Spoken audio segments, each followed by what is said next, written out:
Good morning. It is May 25th, 2023, and I will call to order the Board of Directors meeting of the Denver County Transportation Authority at 10:06 a.m. First order of business is the invitation that will be made by alternate member Smith. Good morning. Please join me in prayer. Heavenly Father, we come before you this beautiful day to work together to make Denton County a better place to live, work, and play. And we know how important transportation is to progress, to quality of life, to access to services. Thank you for DCTA, for their leadership, their staff, the drivers who are on the front lines every day. We pray for protection for them, for the Go Zone team, and for their success and well-being.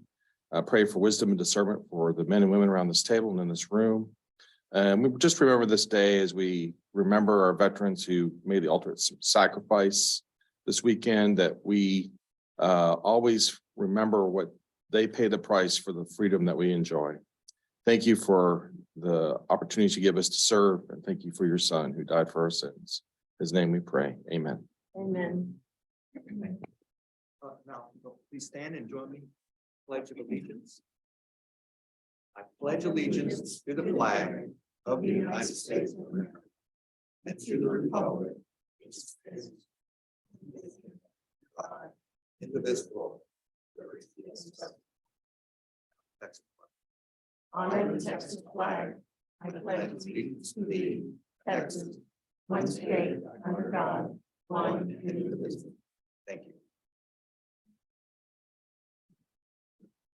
Okay, this morning, forum, I said earlier, we have alternate Smith, who's going to take the spot of regular director Allison Wire, until she joins us a little bit later.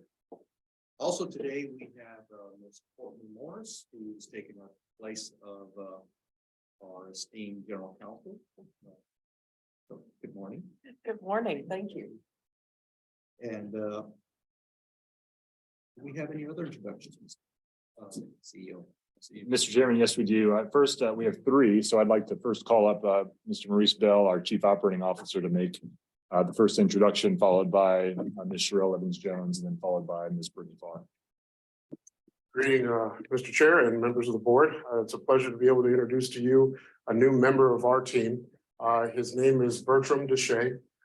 He is currently now working as a general manager for NTMC. Mr. Deshay comes with a long history of transit experience from rail, bus, as well as working for Southwest Airlines. So of course, you know, his customer service skills is top notch. Okay, he also has had a stint in time, most of his career, if I'm not mistaken, working with Greyhound.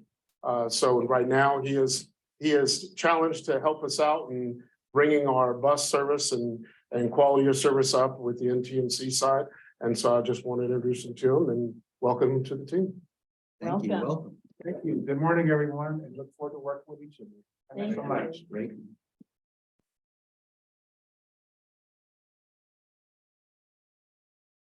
Good morning. Good morning. Sherelle Evans-Jones, Chief Financial Officer with DCTA. I am so glad to be here with you to introduce you to a fantastic new member of our finance team. Her name is Brittany Huff. See here, she is standing here. She joins us with an array of different experience. She has her BA in political science from Baylor, her Master's of Public Administration from UNT, and she brings a background, an extensive background in municipal work through both the city of Fort Worth and the city of Hudson Oaks. We are excited to welcome her as our new senior manager of grants, where I just know will be doing an awesome job. I'm excited to work with you. And one fun thing is that she's a Pilates instructor. So we're going to be doing that. All of those things. She is a Pilates instructor. No, don't worry, we'll show you. Don't worry. So welcome, Brittany. We're excited to have you a part of our team. Thank you, Sherelle, and thank you all for the lovely introduction. I'm very excited to be here. Welcome. Welcome. Thank you.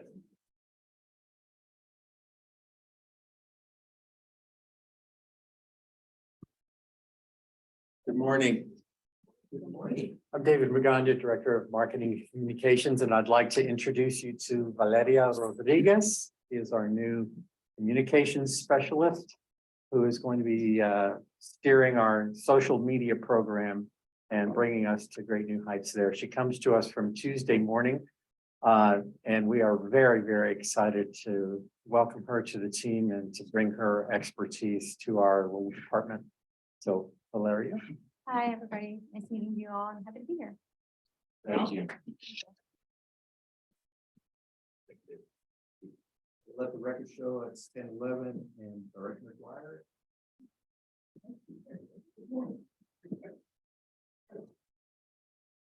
Let's see, the next item we have is public comments. Do we have any public comments? Do I need to read this for the record? The statement on public comment. Yes, please. Public comments, this is agenda item, right opportunity for citizens to address the board of directors on any agenda items or other matters related to DCTA. Anyone wishing to speak? 3-minute limit. Shall be courteous and cordial. Speakers making personal, impertinent, profane, or slanderous remarks may be removed from the meeting.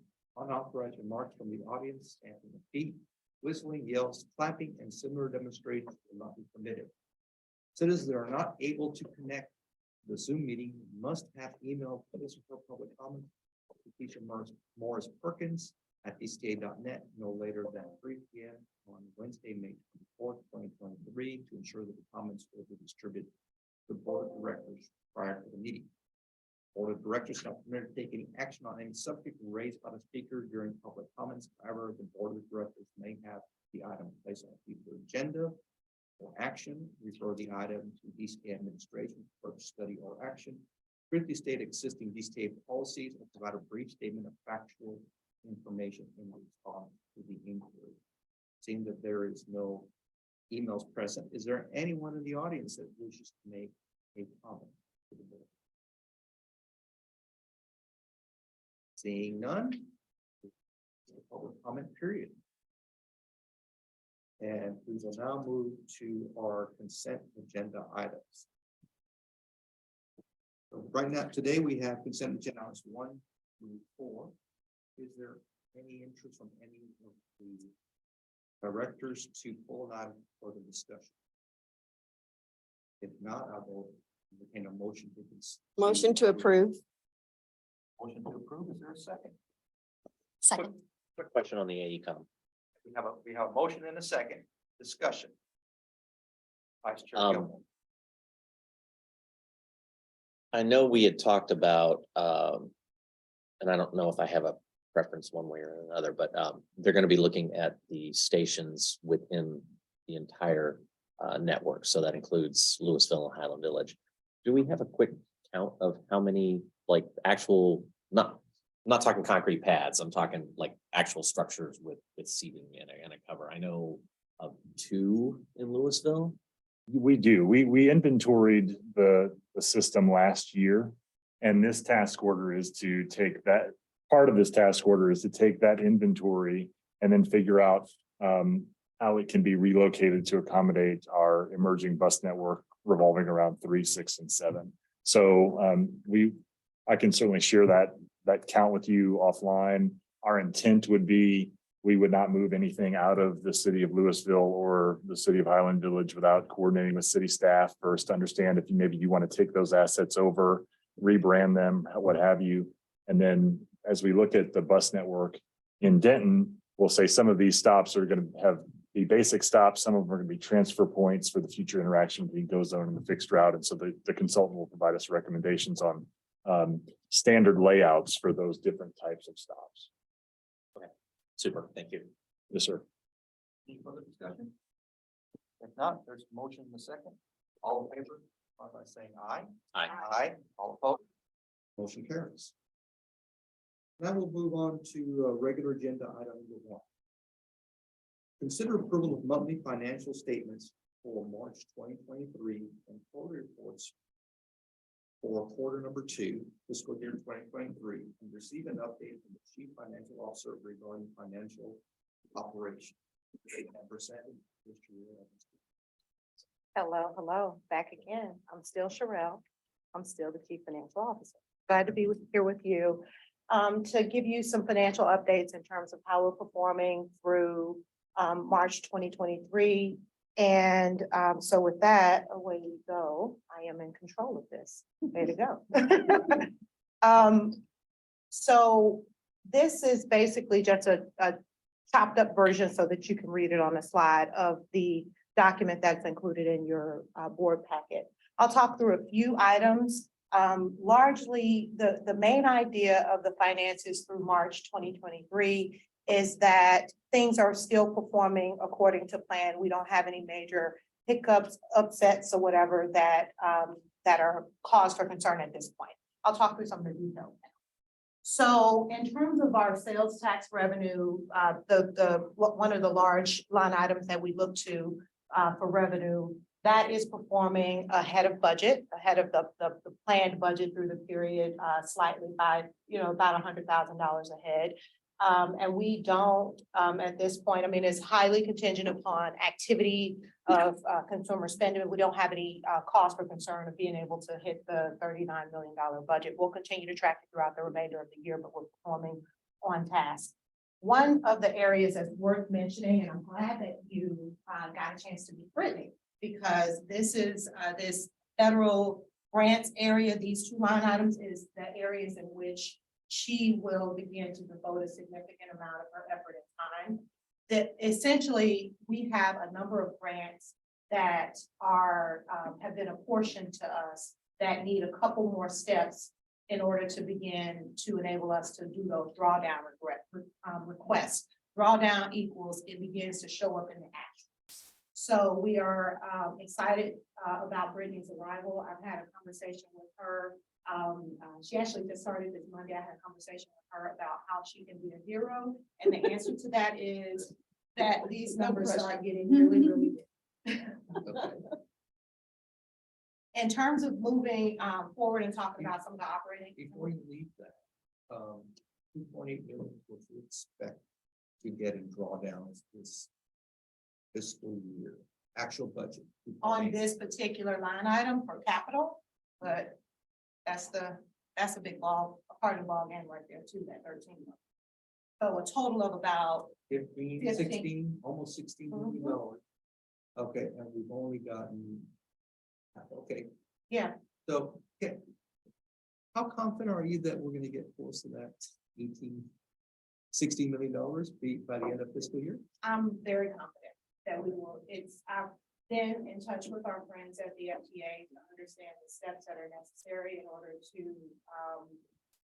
complete those drawdowns. And we've talked through the timing of that. I'm very confident that we will be able to complete those requests from them and have that be received in our bank.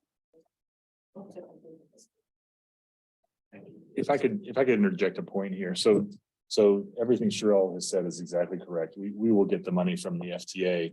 The gap that we have had in our grants management capability from the departure of the single staff member who managed that program has made it so that we're slower on getting those grants in the door. So later on in the budget cycle or next month in the budget process, we'll talk about the need for eliminating risk in our operation by making sure we have the right capacity to ensure that those two sorts of things, these funds flow all the time. And so we have a turnover from the previous staff who was managing this program. That's the play sheet that Sherelle and Brittany are operating from. And with her, I'm confident that we'll get the funds. But we have been impacted by the transition of staff over the last couple of months.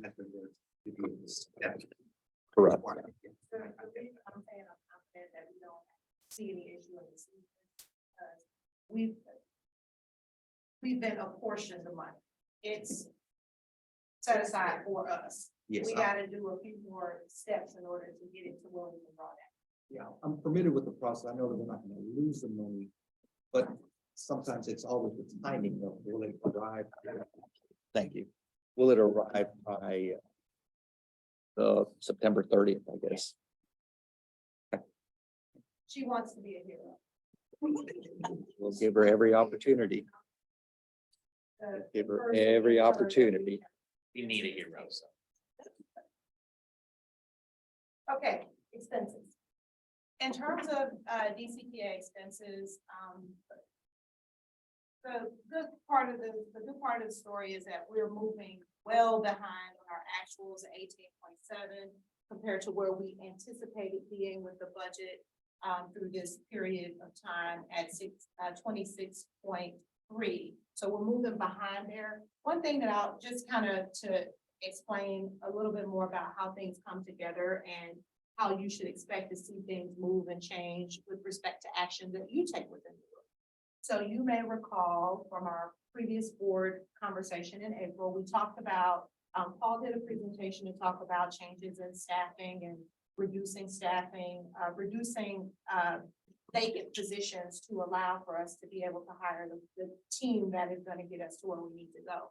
So that conversation happened in April. So when we get April financial statements, you should expect to see this number and this number get a little bit closer together because we'll make the reduction to the budgeted number to allocate to be able to reflect that conversation that happened in April. Okay.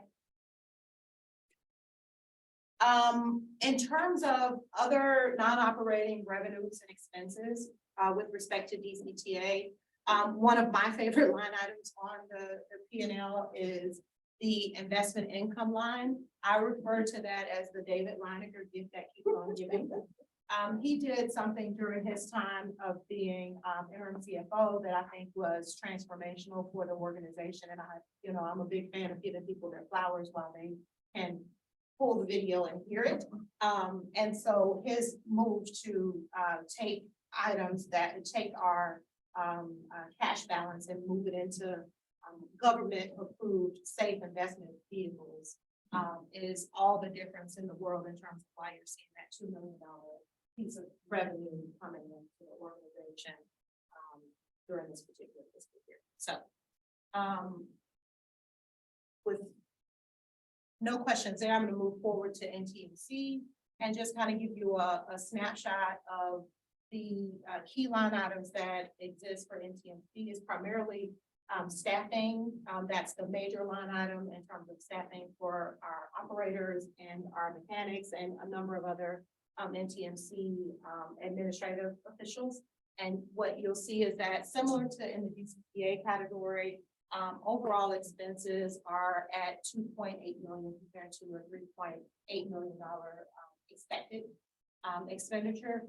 One thing that I'd like to point out because it helps me to understand and maybe it helps me to convey it to the group, the interplay between how NTMC and DCTA's financial statements interlock. In terms of what you see here is basically NTMC's total expenses are the result of a transfer in that would have come from the transfer out from DCTA. So you can kind of see the interlock and the interplay between those two entities and how they work together. Quick question on that Yes. last. Is there a reason the employee development is so low? Is that a cyclical type of thing or just the time of the year? I would attribute that to the transformation that we've had in the leadership at NTMC as well. That's a place that we need to focus. What this tells us is we are not focusing there. I can tell you through the budget conversations that we've had this year, there's a lot of departments asking for training dollars for next year that we will have a plan against executing. So thank you for the question. That's really important. We'll give you that opportunity. Of investing. This should be similar, laid out in a similar format to what we have worked through or experienced in our previous quarter. Book value 101.4, 100,400,000 is our book value of our investments as of March. The included in your board packet is the full investment statement from First Southwest, same thing. So you have a copy of that, and if you want to peruse any of the specific details, I'm happy to answer any questions related to it. Essentially, based on where the market value was on those invested assets at March 31st, there's an unrealized loss with the portfolio. Everybody remain calm. We are the government. We hold investments to maturity. We don't experience loss. So as those investments that have an average maturity of 31 days, as they near their a point of maturity, the loss, any unanticipated, any unrealized loss becomes less and less. At the point when the investment matures, you get, I mean, you saw the David line. So this kind of helps you also to understand the asset allocations or the types of investments that we, and the credit grade of the investment that we have in our portfolio. All of those investments comply with and comply with our investment policy and those standards. So they're investing in the AAA rated securities primarily, so very safe investments, which enable us to take that strategy and we hold them to maturity and realize all investment income that we plan. Sure. on. Sherelle, we got a question from Alternative Smith. Council. Thank you, sir. What's our risk if we go into default on June 1st? Default of what? US government? Oh, we have bonds and stuff, so I wasn't sure if you were referring to that. If the government, heard that question being raised, I mean, it's minimal. Here's where we will feel it, is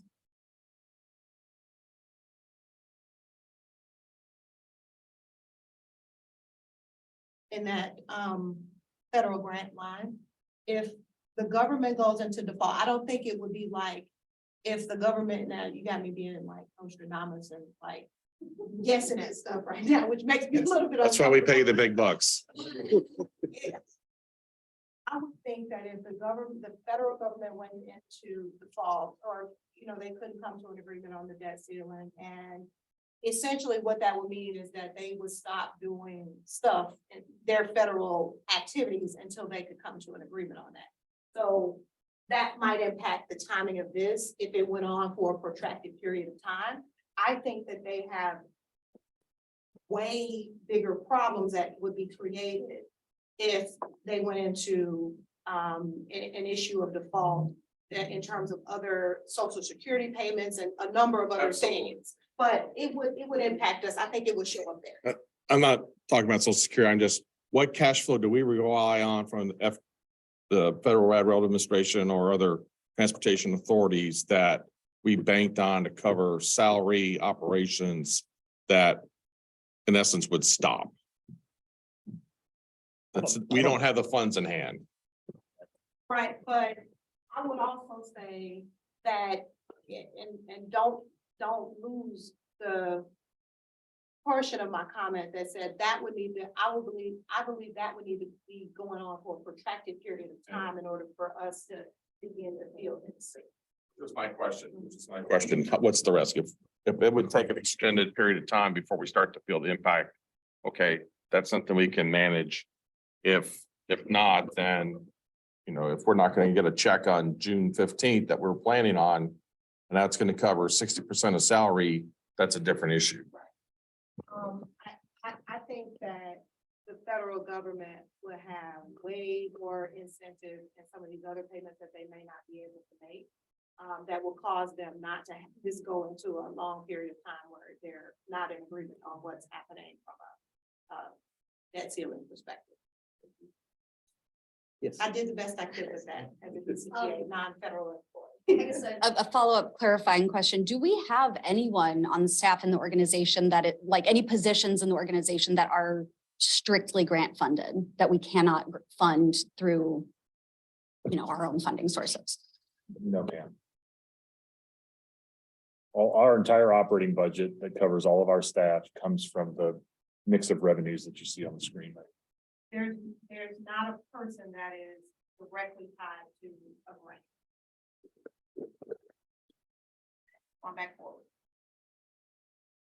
Okay, A couple other things I wanted to talk with you about, a little bit beyond the numbers.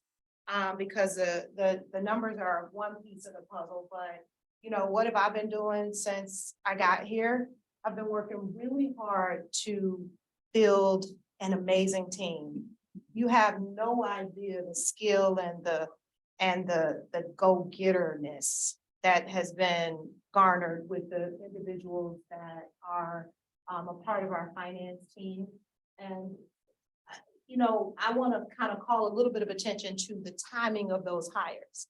You know, like consistently plugging at it to make sure that we get people with good background and good skill set. We're working hard now to close the loop on the last member of the core finance team that we're working towards, the senior manager of accounting. And we're working really hard to close out that position with another really great member of the team. In terms of fiscal year 24 budget, that is well underway. We had internal conversations during last week. Was that last week? It feels like 18 weeks ago. So during last week, a ton of internal meetings to talk through with each department the key assumptions. And I will also describe that conversation is just as much about the finance and executive team, you know, pushing to understand what's in the numbers as the members of the department understanding from a financial perspective how we're utilizing the information. But it felt more like a transfer of information both ways. And that, to me, that felt really good. I learned a ton about how, especially from an operational perspective, many of those numbers come together. And that is super important because essentially all of that information that we're showing you now in terms of how the March 2023 financial performance is performing against budget, I want you to have a realization that we are analyzing numbers for which we didn't develop the budget for, right? So to me, this is our start from a financial perspective. Understanding how those numbers are baked is so important in order to have meaningful dialogue about what did or didn't perform according to this or not according to that. So digging into the details is something that that we did through a lot of meetings during last week, and we look forward to continuing to do. So we're pushing forward to our June 22nd board meeting, where we anticipate having a robust discussion about the fiscal year 24 budget. A week ahead of that is when that portion of the budget that is in TMC will be presented to that board. And we anticipate being able to incorporate any changes or comments or whatever, such that hopefully such that when you receive the packet for the June 22nd board meeting, it's inclusive of anything that the NTMC board members had to say. And because I have Louisiana background, let's talk land gap, the bonus things. So in thinking through what has been going on since, you know, what things have we've been working on as a financial team, and now that we have nearly assembled the full team, you know, what are we pushing at? I would kind of categorize it as learn the process, tweak the process, share the process. We're doing things right now like conducting some of those trainings with our accounting software provider to figure out when you click this button, what is the implication over here? Because that may or may not have been translated to us when we started. So kind of understanding how the tools that we have are able to help us to do our work better, learn the process.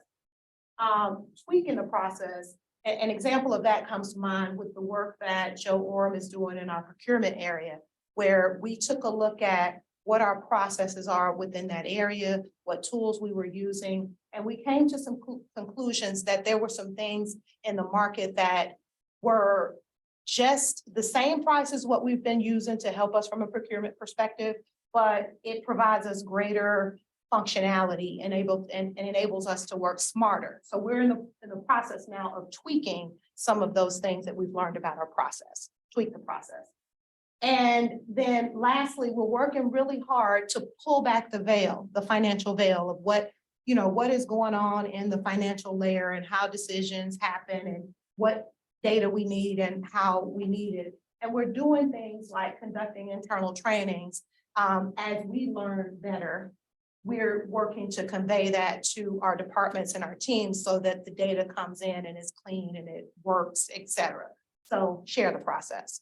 So I would say, you know, right now, that's where the nuts and bolts of our work is as a financial team, is getting in and really digesting what is happening, what key things we need to do, where we could do it a little bit more efficiently, and figuring out how to make sure that we all, as a team, are working and operating together, so that the data that comes into the finance operation is as clean and crisp as it can be.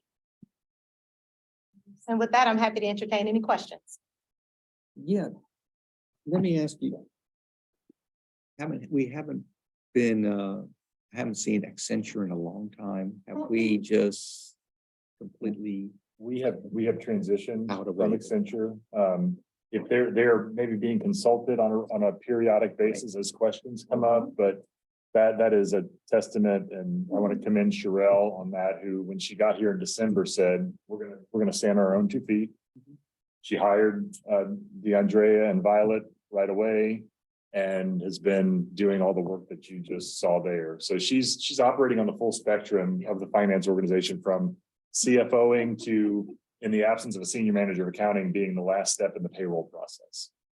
That can happen for a little while, but it can't happen forever. That's why we're so focused on getting the senior manager of accounting job filled. Yeah. And talking about what else the finance department needs at the appropriate level next month. So. Yeah, I just think it's important for everyone to know that, yeah, we have weaned ourselves through hiring key staff, Sherelle being one of the keyest of staff members, and I know we don't want to burn her out. So we're trying to get her. Want to keep her? We like all the people that We hired. appreciate want to your keep hard them, work. yes. But any questions? From anybody else? Very good presentation. A great dialogue. Appreciate everyone. Thank you. Thank you. Mr. Chair, Yes. we need a motion for approval? Was this an? The approval Consider of the approval. financial statements. Yes, Yes. there's motion to approve. Is there a motion? Motion. Is there a second?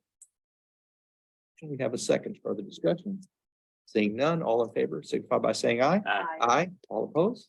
Thank you so much. Motion carried. Next item is discuss interim service study and review service change alternatives. Presenter is Tim Palermo.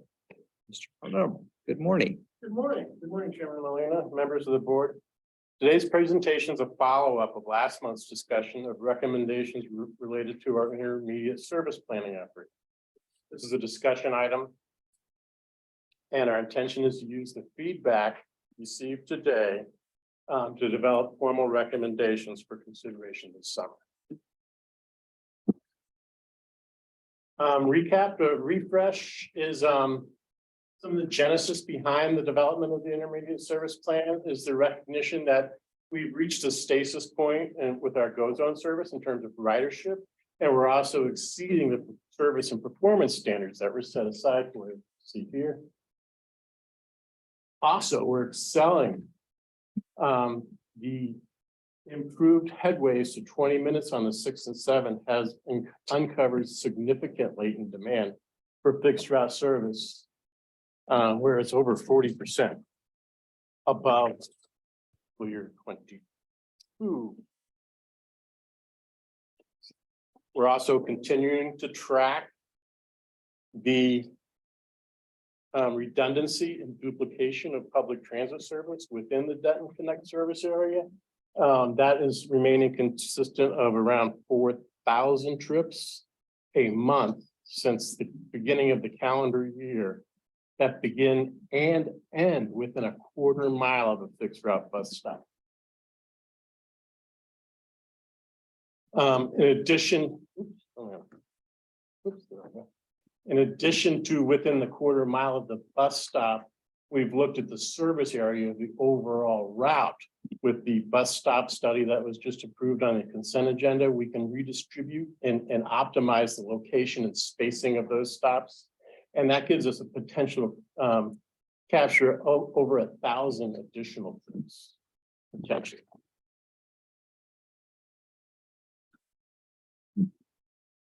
Last month, we talked about an approach where an incremental approach.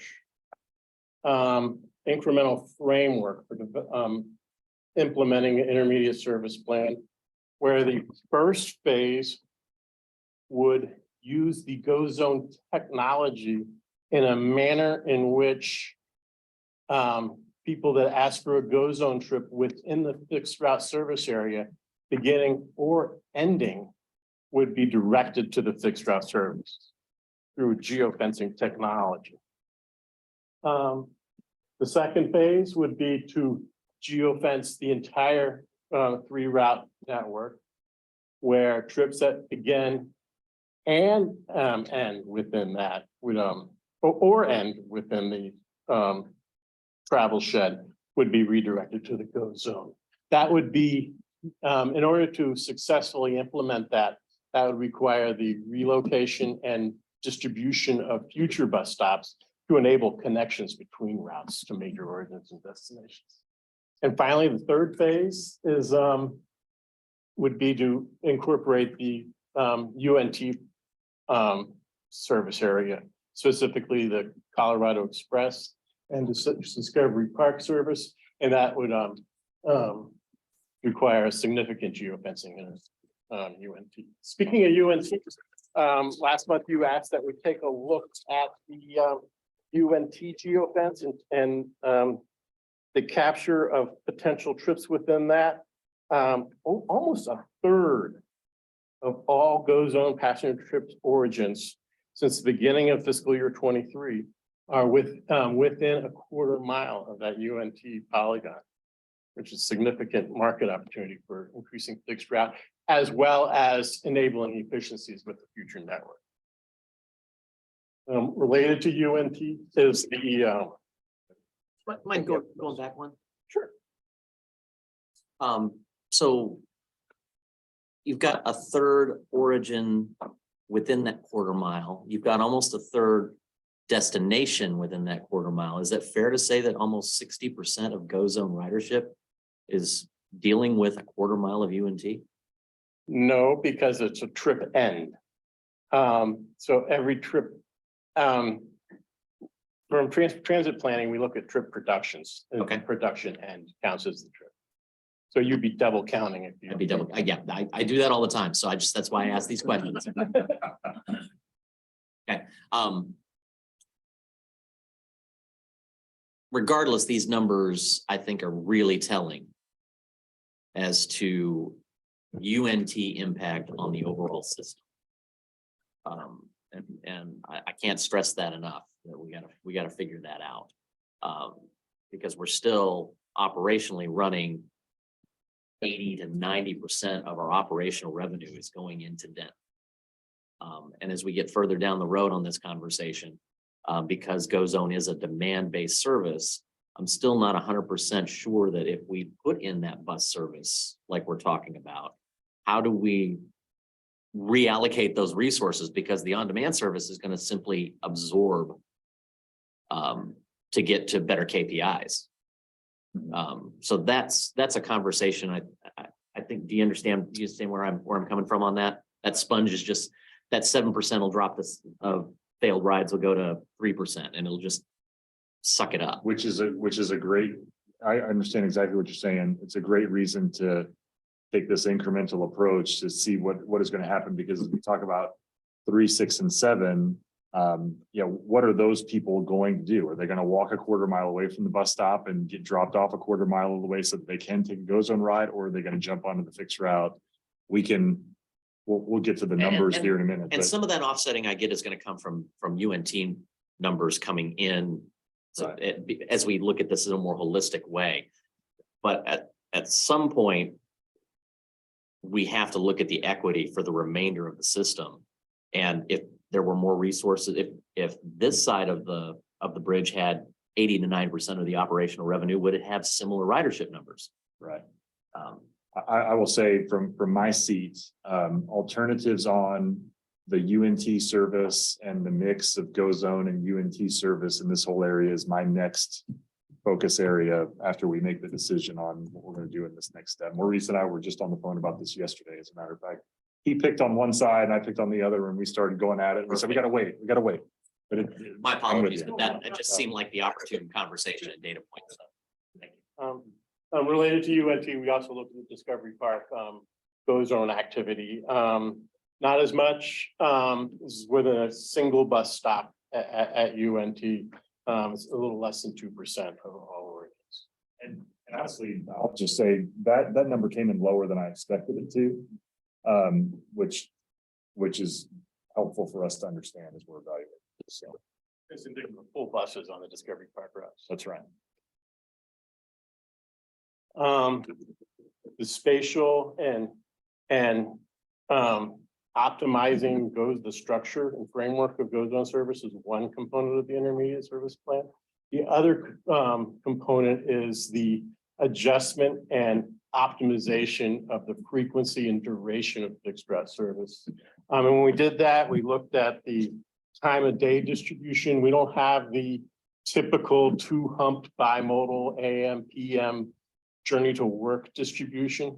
We serve a broader range of purposes on our system. We do see a PM drop.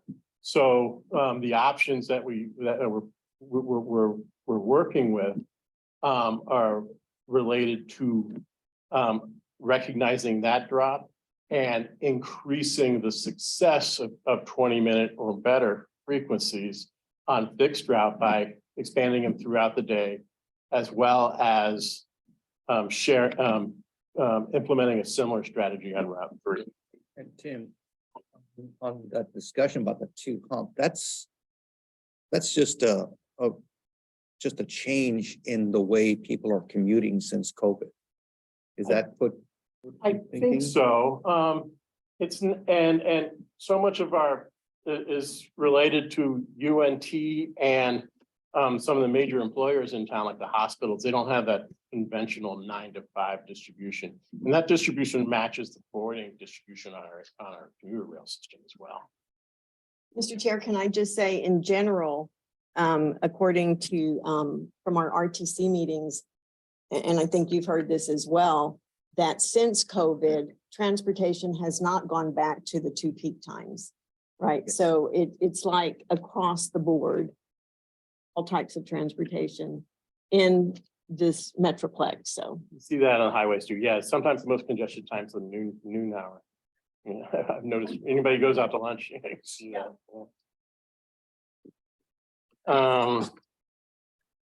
The first 2 alternatives we reviewed last Tuesday. The first is simple and easy to, it improves accessibility by simplicity and easy to communicate. And that is having premium frequencies all day on every route. The second one is to optimize slightly the drop in peak hour ridership, and that is to drop to 30-minute headways beginning at 5, but also expanding the duration of Route 3 to try to capture some more ridership on that. And the third alternative would be to try to squeeze out a little bit more savings while improving frequencies on 3 by having a midday off peak and a PM peak 30-minute frequency period on Route 3, and embedded within that would be a possibility of a later start time on Route 6 and 7. That later start time I just talked about would be about $75,000 a year with a 10-minute frequency. The Is that a revised saving? peak option I reviewed would have a, yes. Would that $75,000 be a savings? Is that what you mean by $75,000? Yes, that would be a reduction in the reduction. number of hours we're producing. Thank you. And with that revised frequency, without the later start, would be a total of about $406,000 in savings. That would, increased costs, I'm sorry. That would be the existing cost plus the additional hours and span of service. That would be offset potentially by having less go zone service. So we took, to quantify that, we took the number of go zone trips in a typical month.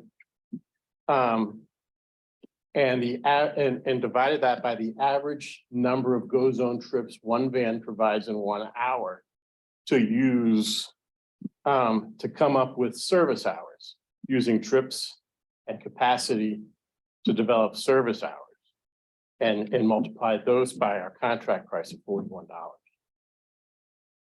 So when the existing stops, not optimizing any stops whatsoever on the 3 route network of 1/4 miles, that 406,000 could be offset potentially by 260.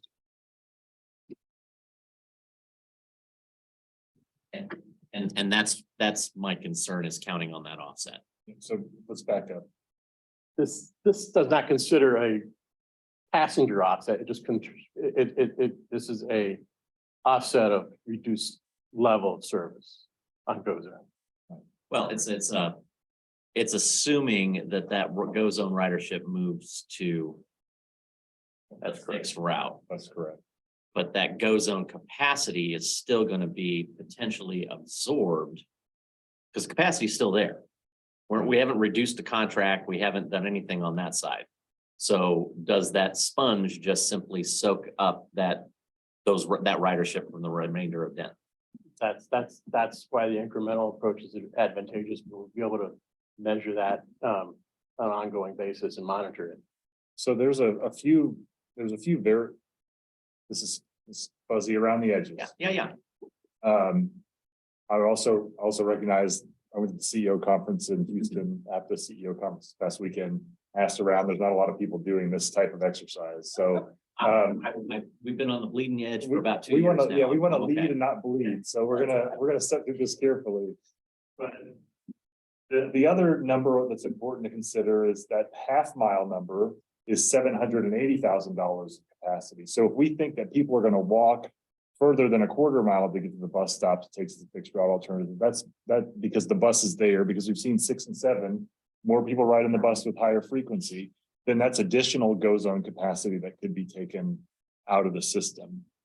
If we just wanted to look at the lowest risk alternative here, because even with just messing with 3 routes, when you look at start times, end times, frequency, there's multiple variables. You could look at Route 3 and say the incremental cost, today Route 3 costs $170,000 a year to run. Under a 20-minute frequency, it costs $405,000. So that's an incremental cost of $235,000 versus a $260,000 capacity offset. And the question is, then do we actively manage the service to achieve that savings number? Recognizing that we're also currently under our operating budget this year on the go zone service overall. And so this is a place where as the city of Denton has communicated, they really want to see a healthy fixed route bus network. This gives them the option or the opportunity to lean into that and take the bus instead of go zone for these trips. So, and I appreciate that context, because I'm going to be really conservative on all of this, because I've seen what spending on go zone does. We know what it does, seen what it does. So we got to figure that piece out, because there'll be a time. I know industry standards half-mile is pushing it. So that will be interesting to see. So I'm going to lean into the 1/4 mile more than I will the half-mile. But the other thing I'd be curious about as I'm thinking through this, okay, so we push to a half-mile. How many of our go zone rides would be half-mile or less? Do we have any? I'd be curious. Yeah. I mean, there'll be folks. Never underestimate what people will pay for convenience. Well, and we do have the data that shows that 10% of the trips start and end within a 1/4 mile of the UNT campus. Yeah, but I'm talking about ridership, the route itself. Right, understood. But I mean, that's a pretty short trip distance in and of itself, 10% of all those trips.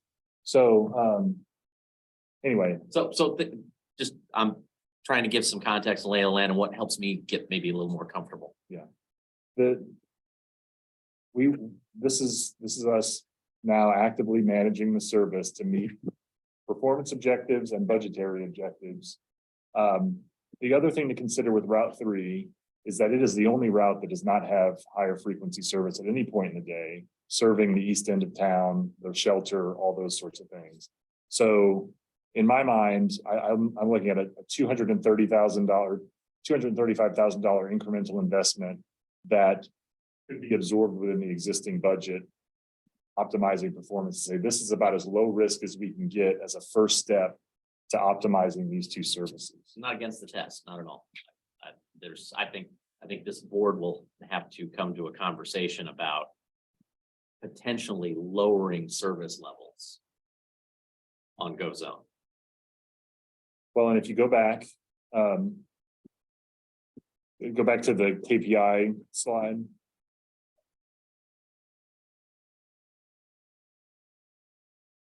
The next one. So you see, we're performing at 19 minutes versus a 24-minute KPI for wait time, 7% versus 17.5%. But the thing that we all feel is that 1 percentage point represents a lot of individuals who are counting on a service. And so we need to take that with the gravity that it deserves as we talk about how we adjust service levels. Yes, sir.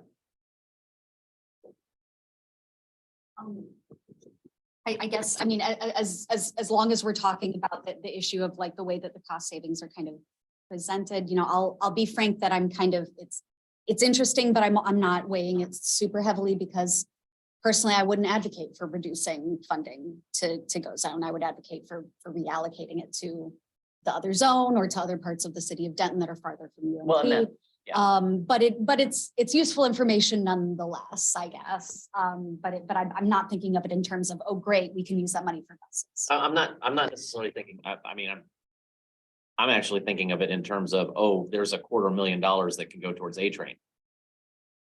I mean, but if it just gets sucked up by Go Zone, and now now as a board, we're gonna come back and figure out how to reduce services to free up that cash. Well, and I guess what I'm trying to say is I wouldn't advocate for letting, like, for anything other than just letting Go Zone suck it up and just preparing for that, I guess, Yeah. is what that would be my position.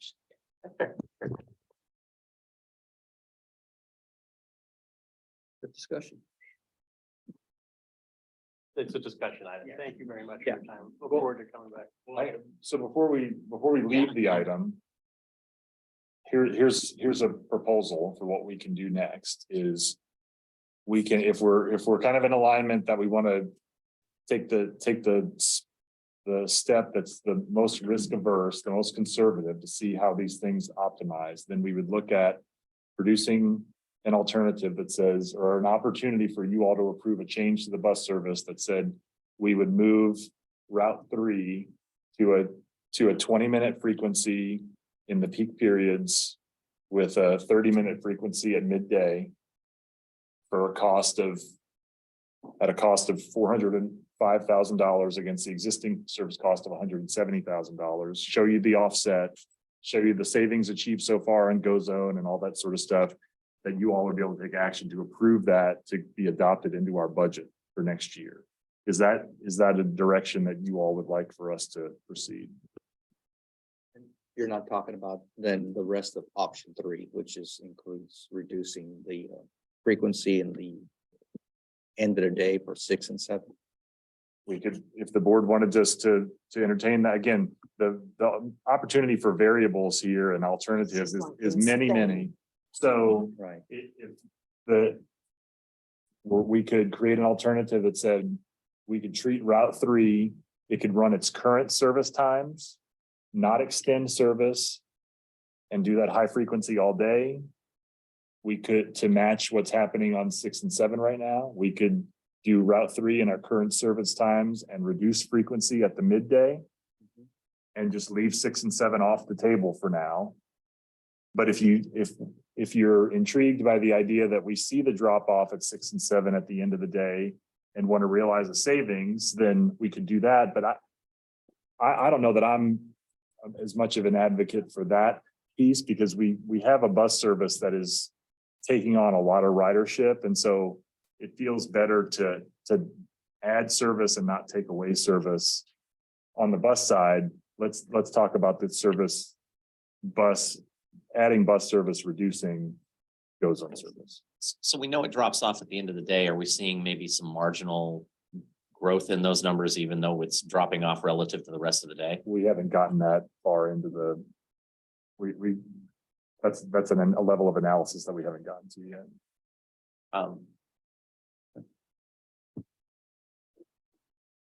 Well, we can, Go back to the 405 number, that grid that had that. So that was option. That was running us with Route 3 with revised peak. Right, that's the revised peak scenario on Route 3. But that scenario includes having that 30 minutes at the end of the day and extending the service day for Route 3. If we didn't add that, we just kept Route 3 to its current service window, that would further reduce that cost. Okay with this, Paul, is because the structure that you've laid out allows me to, at the end of a 6-month or 1-year period, go, this was the number we raised. This is the reduction in service we saw, or the reduction in revenue, or whatever. And did it do what we expected it to do? Did that number just get sucked up by GoZone? Did it not? I mean, Right. Yeah. So I can play that experiment for a 6-month or 1-year window and let the data tell us what goes next. So I have a question on when we're talking about Route 3, the midday service reduction to 30-minute frequency. What period of time were we looking at that there was that reduction of service? It was 11 to 3. I'm sorry? 11 PM to 3 PM, 11 AM to 3 PM. I mean, To clarify, currently it's on 40-minute headways. right, but if you look, it says midday service reduction on if we go back to right there, to the right, we're talking, that's an option, right? So do you see that, Allison? Okay, so like, when was that estimate done? That service was dropping during that time? Go back to the graphs on slide 27. So this graph shows you what's happening from 11 to 3. It's in the trough on. Okay, but so we're talking January through April. That's what I Right. was looking at. Yeah. Because I wonder, now I know when we were talking about GoZone way back, we wondered if the summer was going to create any dips, and it didn't, right? It just didn't, which was great. I'm kind of wondering about the same thing. So your midday service during the summer, I think if we're looking at like during the school year and things like that, but during the summer, it may be different when people are traveling with and going in there. And so I would be a little hesitant to change that. And I don't know when it would be, but I would not want to do anything during the summer to see what numbers we get. Does that make sense? Because, that's by virtue of trying to plan for these changes Right. with less than a year of data. Right, totally. So that orange note there reflects that the difference between the peak frequency and the revised peak frequency is about $120,000 to $100,000. Right. That if you were to run option 2, Route 3, option 2 on 20 minutes, that's $427,000. So that's only another $22,000 to run the same frequency all day long on Route 3. Right.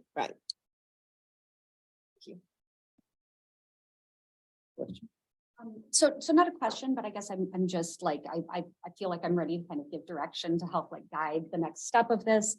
So my highest priorities are frequency and hours as we look at this.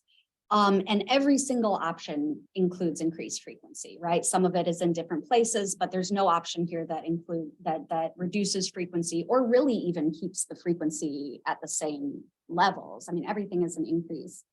I have some small concerns about the idea of like changing the frequency in the middle of the day just because of like rider confusion. That seems like it would be a confusing thing for riders. But I'm less concerned with that than I am with particularly expanding hours. So I'm really favoring option 2 or 3. I'm open to conversations about, dropping down to a 30-minute frequency midday. But I would strongly advocate for the alternate of starting 6 and 7 at 7 a.m. And definitely, definitely want to push the hours back as long as possible. And, I'm open to conversations about how short we want to make the headways and whether we want to drop frequency down midday. That's a conversation we can have later, but that's where I'm at. I really want to see us going, all 3 routes going from 7 a.m. to 8:30 p.m. at least, because lots of folks are getting stranded because our hours aren't very long. What are they starting now? Are they starting, they're starting at 6? The 6 and 7 currently start at 8. Okay, 6 and 7 currently start at 8. So we're trying to push everything to start at 7. Okay.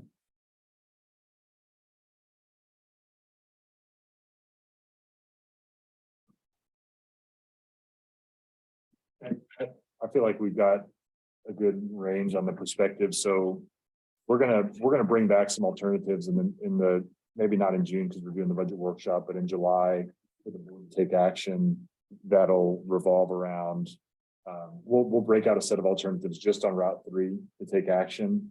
If you all want to bring in 6 and 7 to the mix, we can talk about that as well. This is we want to set this up in a conversation that yields fewer alternatives as we go down the process, kind of like what we did in the COA last year. So we'll give you the opportunity to just take action on Route 3 when the time comes for action. And then we'll also give you the opportunity to take action on a broader set of routes if you'd like. Yeah, I think I'm in favor of just coming back in 2 months, or if you need an extra time, 3 months. I'm kind of leaning towards, we've made a lot of changes, and if we can collect more data, let's collect a little more data in the summertime. I agree.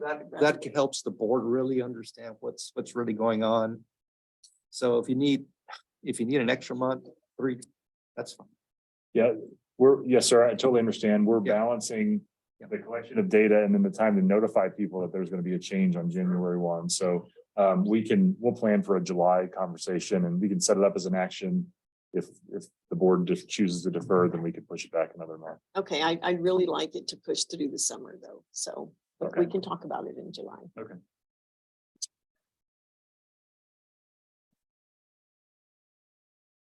Thank you. Thank you. Direction? All right. Really? That's Thank pretty you. good, 'cause- Yeah. Okay, we will move on then to discussion item to next items, number 3, discuss updates to the Collin County Rights Program. Maurice Bell. Mr. Chair and members of the board.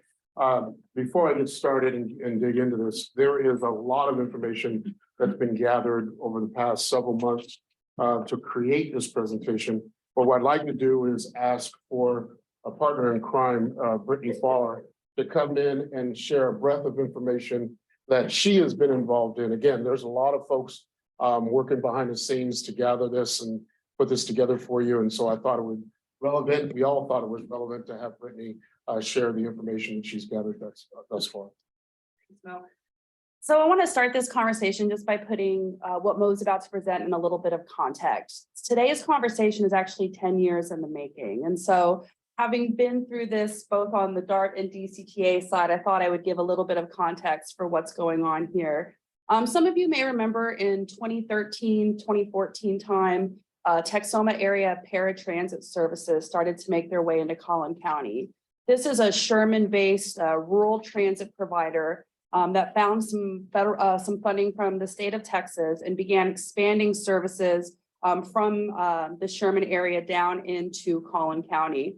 They were providing paratransit service for the cities of Wiley, Allen, Fairview, McKinney, Frisco, and even some limited fixed route that connected to the DART Red Line station at Parker Road in the city of Plano.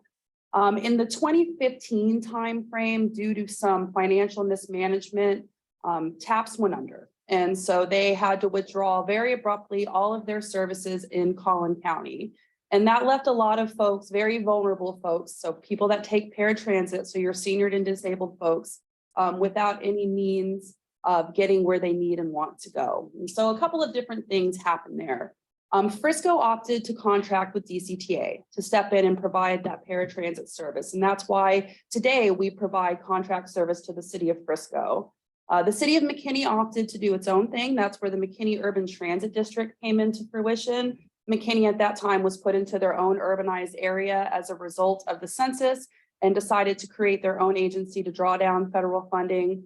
And that left the cities of Allen, the city of Wiley, and the town of Fairview in a little bit of a crunch. They had a lot of folks that were depending on that service and did not have the means to get to doctor's appointments and things of that nature. This is also about the time that Toyota of North America moved their headquarters to the city of Plano. And so Toyota has always been a great corporate partner, a great corporate social responsibility player in this region. And so Toyota and Michael Morris got together and asked DART to step in and provide the interim paratransit service for the city of Wiley, the city of Allen, and the town of Fairview. And that's how the Collin County Rides program was born.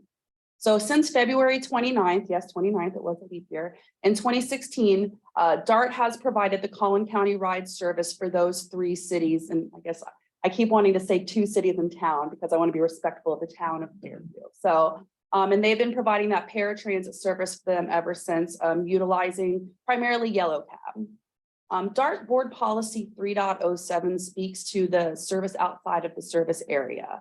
And as the policy has evolved over the course of many years, my tenure at DART included, one of the provisions states that a city must hold an election to join DART after so many years of service.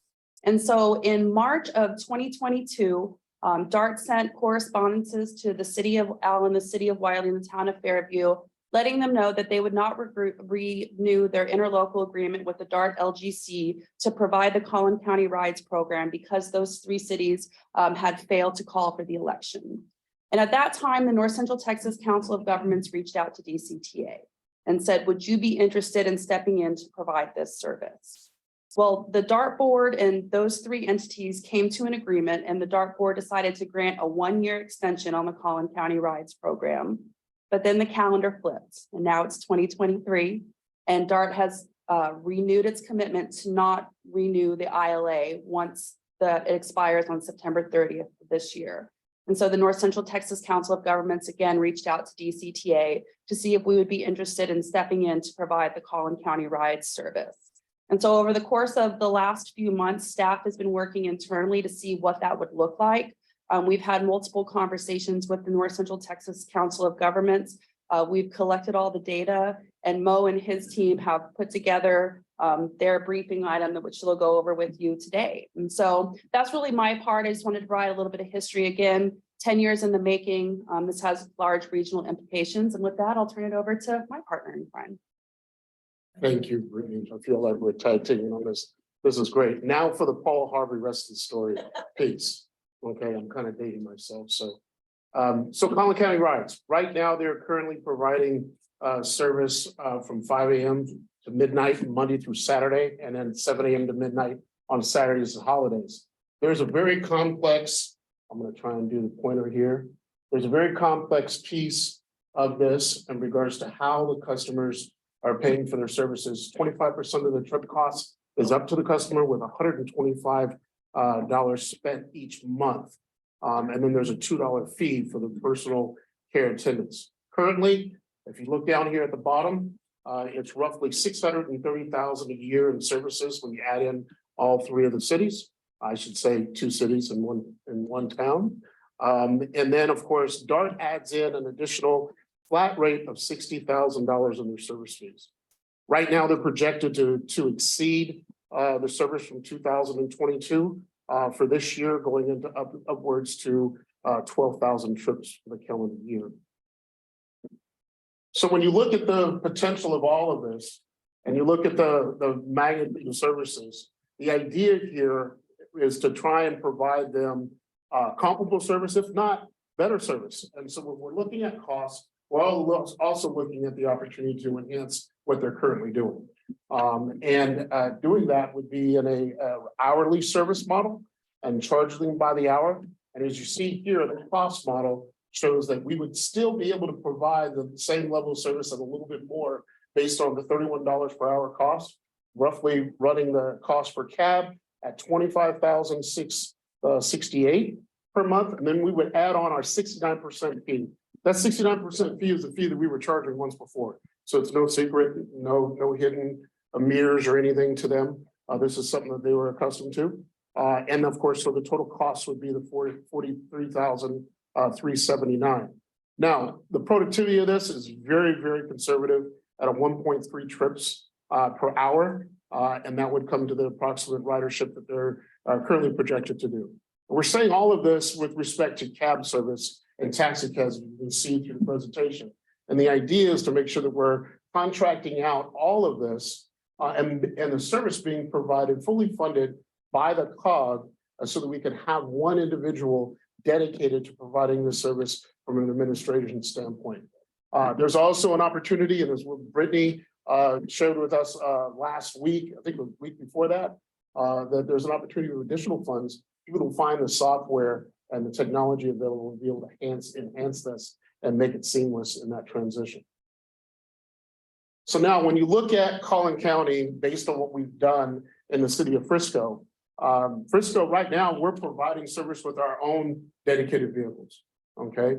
And so when you get the idea, and we dug into this a little bit further, of contracting out services to Collin County, we start taking a look at this as an opportunity to be able to bring back some of our resources and staff that we're currently giving to the city of Frisco and adding in the Frisco piece in with the Collin County piece.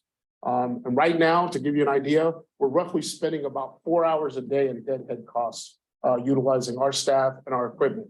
So when you think about it, we're bringing back our resources. We're having the opportunity to be able to better serve our member cities with our equipment and assets and staffing. And then, of course, allowing the contracting out piece to our current vendors, which are Lyft, of course, and Irving Holdings, and the opportunity to take a look at other TNCs in this market space that can help us out with providing this level of service.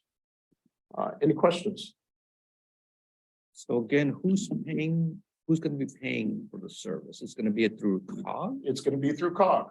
COG's funding will be the fees that we charge on top. If we go back, well, not going back.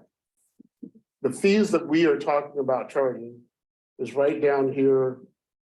Is it going to do it for me? Right down here at the bottom. Okay, so the DCTA administration fees would be that there at the bottom for taxi cabs. And then if you go back to, the previous slide. I can stop being fat fingered here. You can see we were providing that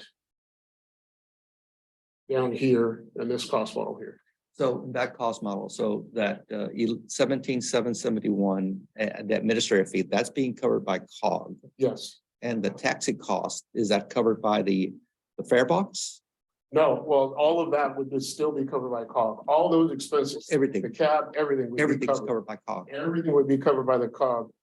The administrative fee would help support the funding for the additional staffing to be able to provide these services. So what's the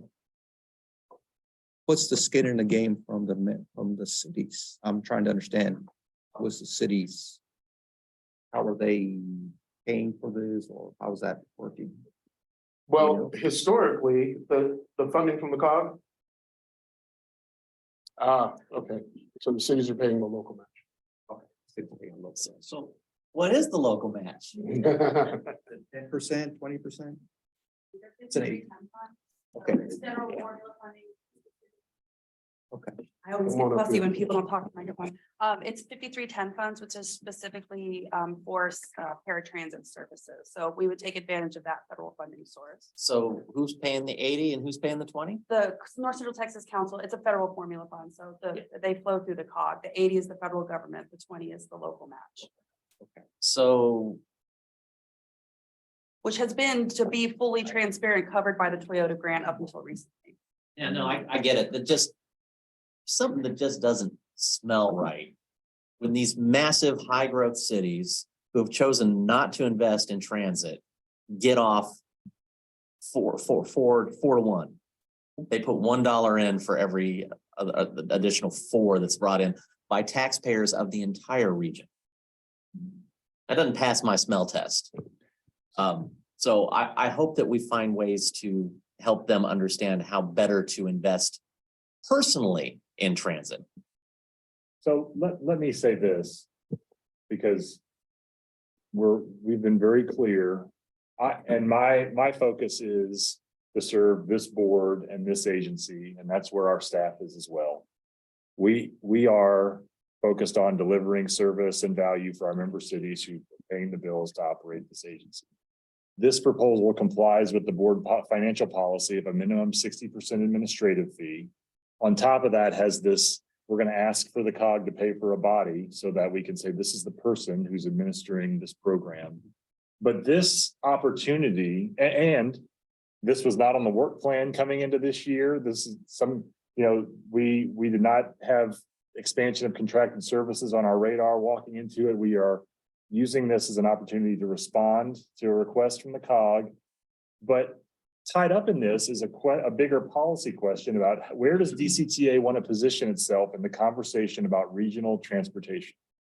Because board member Franklin and I were talking this morning about Frisco and our services there and what the things that they're thinking about. And I put that map on that slide because start to look at a service area now that looks like a Denton, Collin County service area if you're doing all these things. And certainly there are economies of scale to be had when you have all these entities working together. And so this proposal meets the policies of the board, leaves me with a level of comfort that says our member cities are not shouldering the load here. But there's a lot of questions to be answered, a lot of conversations to be had. It feels like we can take a stronger stance in those conversations if we're willing to lead in the space. And that's why we wanted to have the conversation with you all today. And I'm not bringing up my objection here as an objection to this idea. Right. I think that's a fair, let's have that conversation, but Yeah. I think COG needs to have a mindset here as well. I mean, how long are we gonna here, try this? And oh, by the way, we're gonna shoulder 80% of the cost for you in one of the highest in the United States, in the world. They're raking in the cash, and they don't seem to have the mindset or an understanding that transit's critical. So I get why DART's doing what they're doing. I absolutely do. Y'all haven't stepped up, and we're spending, but you don't want to spend. We've got people who are investing. For example, there's a couple of towns in Denton County that are really excited about bonds and having stuff funded by the county, and they don't do property tax. Well, for those of us who do property tax, we're paying into the county too. So why does one city who chooses not to have property tax get the benefit from all the rest of us who have skin in the game? It's the same concept with transit. And so that's, I think, a bigger conversation on policy, absolutely, for this board. I would love to see us grow, but those agencies, those entities over there have got to figure out how they can play like little old Louisville, Highland Village, and Denton have done. No, I think you make really good points, because that was sort of the thing in the back of my mind. Well, it's someone, they need to step up to some extent. At least they're putting in 20%. At least we have a administrative fee that makes us completely whole to the other 3 member cities. You guys aren't gonna be, your taxpayers, the county's taxpayers aren't supporting Collin County. This will be fully covered by them between the federal government and local, but yeah, there's still some part of me that also feels a little like they're getting off kind of cheap. Well, Maybe too easy might be a better word than cheap. Too easy. I think part of it too is because I remember when all this was happening, and I remember these cities were like, what are we going to do? I remember Michael Morris is like, who can help? So you look at when people want to invest, there's towns that they also look at the quality of what they're investing in. And DCTA, we're a 0.5-cent sales tax. DART is a 1-cent sales tax, which a lot of them don't have the capacity for that. But also you look at the quality. I mean, look at what, there's some things going on with DART and their boards and I think that this was a secure thing. I think Michael was hoping that we would take this on, at least for the time being. And I think, I know that staff had made it very clear that not at our cost for sure. But again, I guess talking about where we want to be regionally. And I think it's because we have a reputation of providing good service. And to some degree, I've talked to some of our council members in Highland Village. They actually feel good about us. It kind of takes a little bit off of everybody, a little bit. So I think they're okay with that because not all cities have the capacity, especially when you talk at the size of some of these cities. And this is paratransit. I mean, it's a social issue as well. I mean, who's helping these people get to where they need to go? So Yeah, not their local government. They have to reach out. but it is a grant out there, right? And so I would consider us fools if we didn't take a grant that was available to us and cost us less. And most of the grants that we look at are 80-20. And I think this is, I don't know that this is like the long-term solution.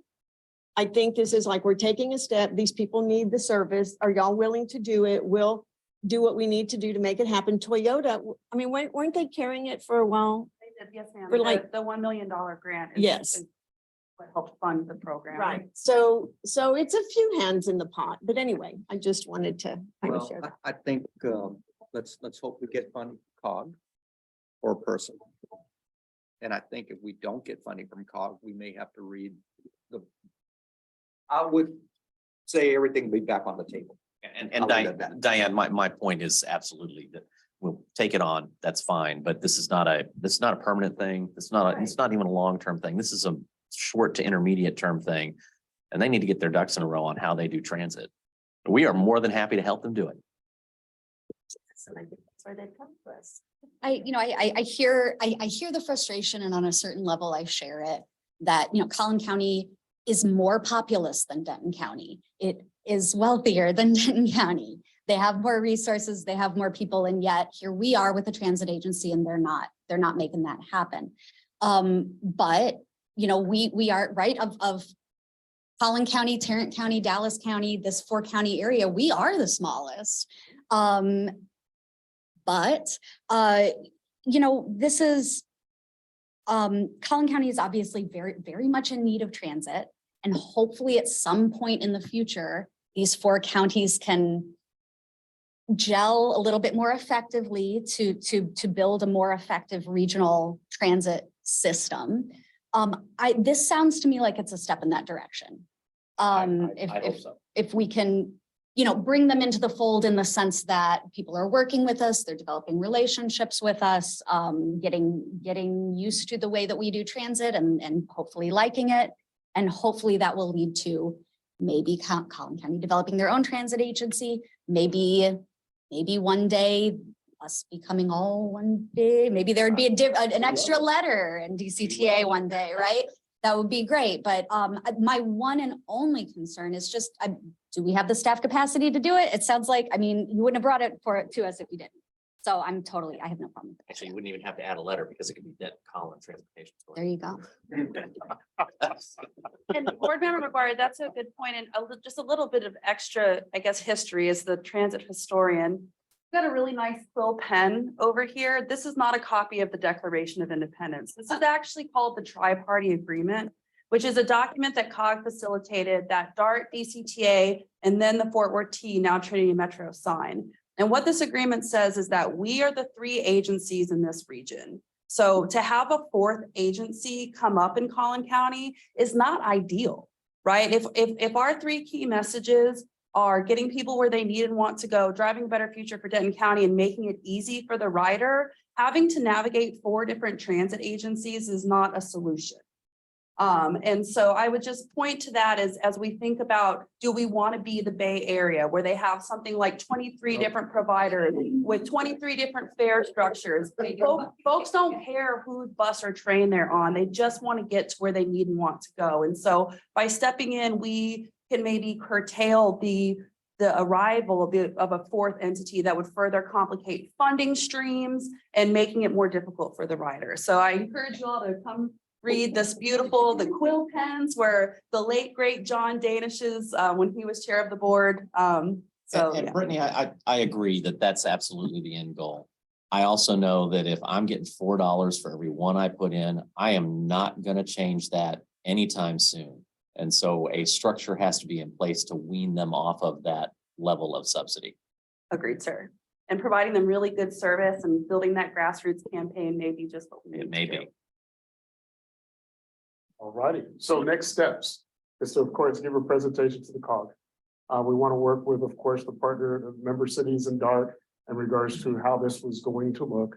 And of course, bring it back to you guys for an overall vote on what we do decide to do and on what our presentation would be in providing this level of service. All of this would be done prior to, of course, their dead end date of September 30th of this year.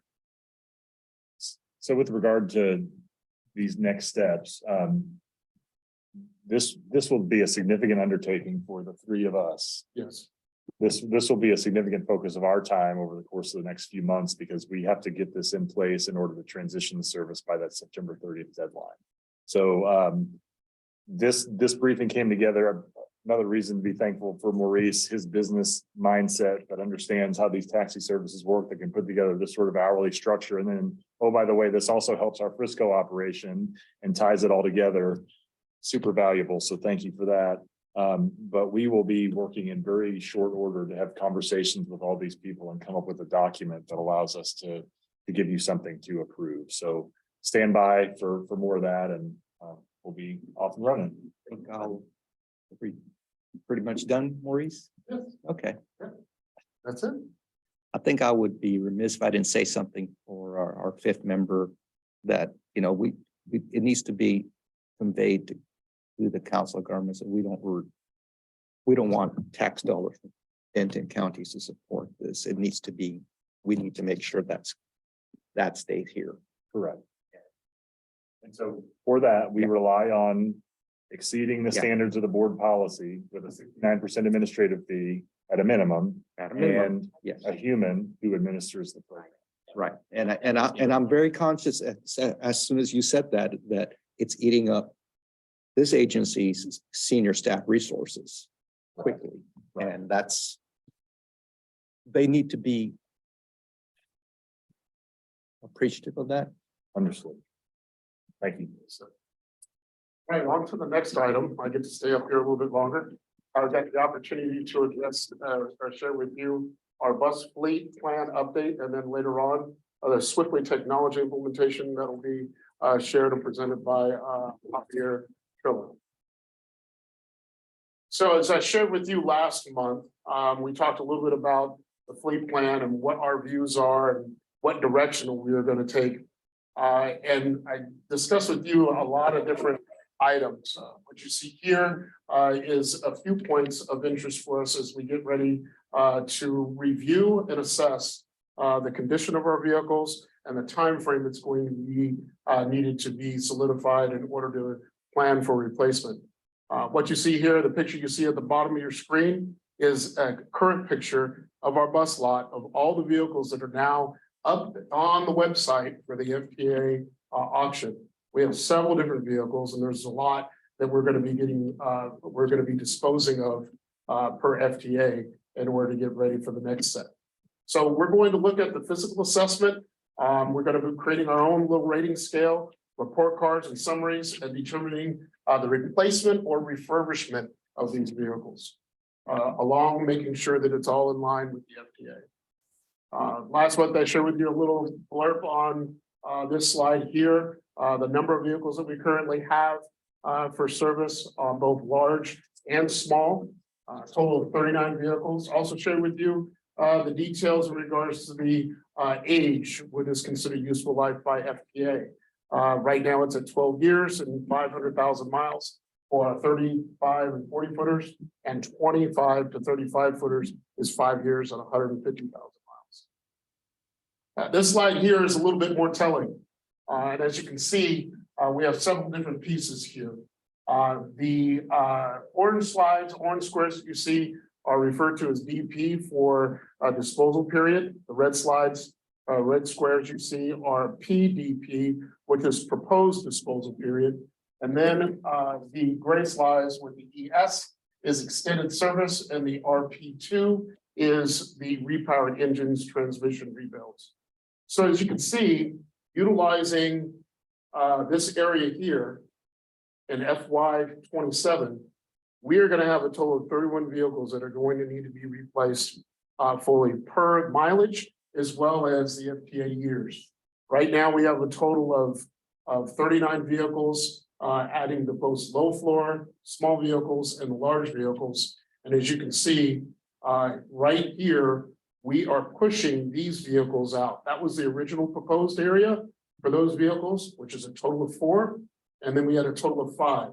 There were 4 scheduled for next year, and then 5 scheduled for FY 25. We have the ability, based on the cost, to push these out to FY 27 based on their current condition.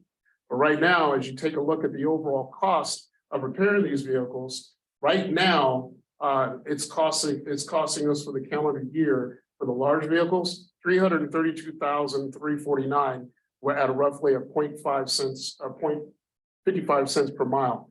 When you start to look at the overall cost over the course of the next 10 years, it's going to be over 4.6 billion to repair the existing fleet and keep them running, utilizing the repair cycle rather than the replacement cycle.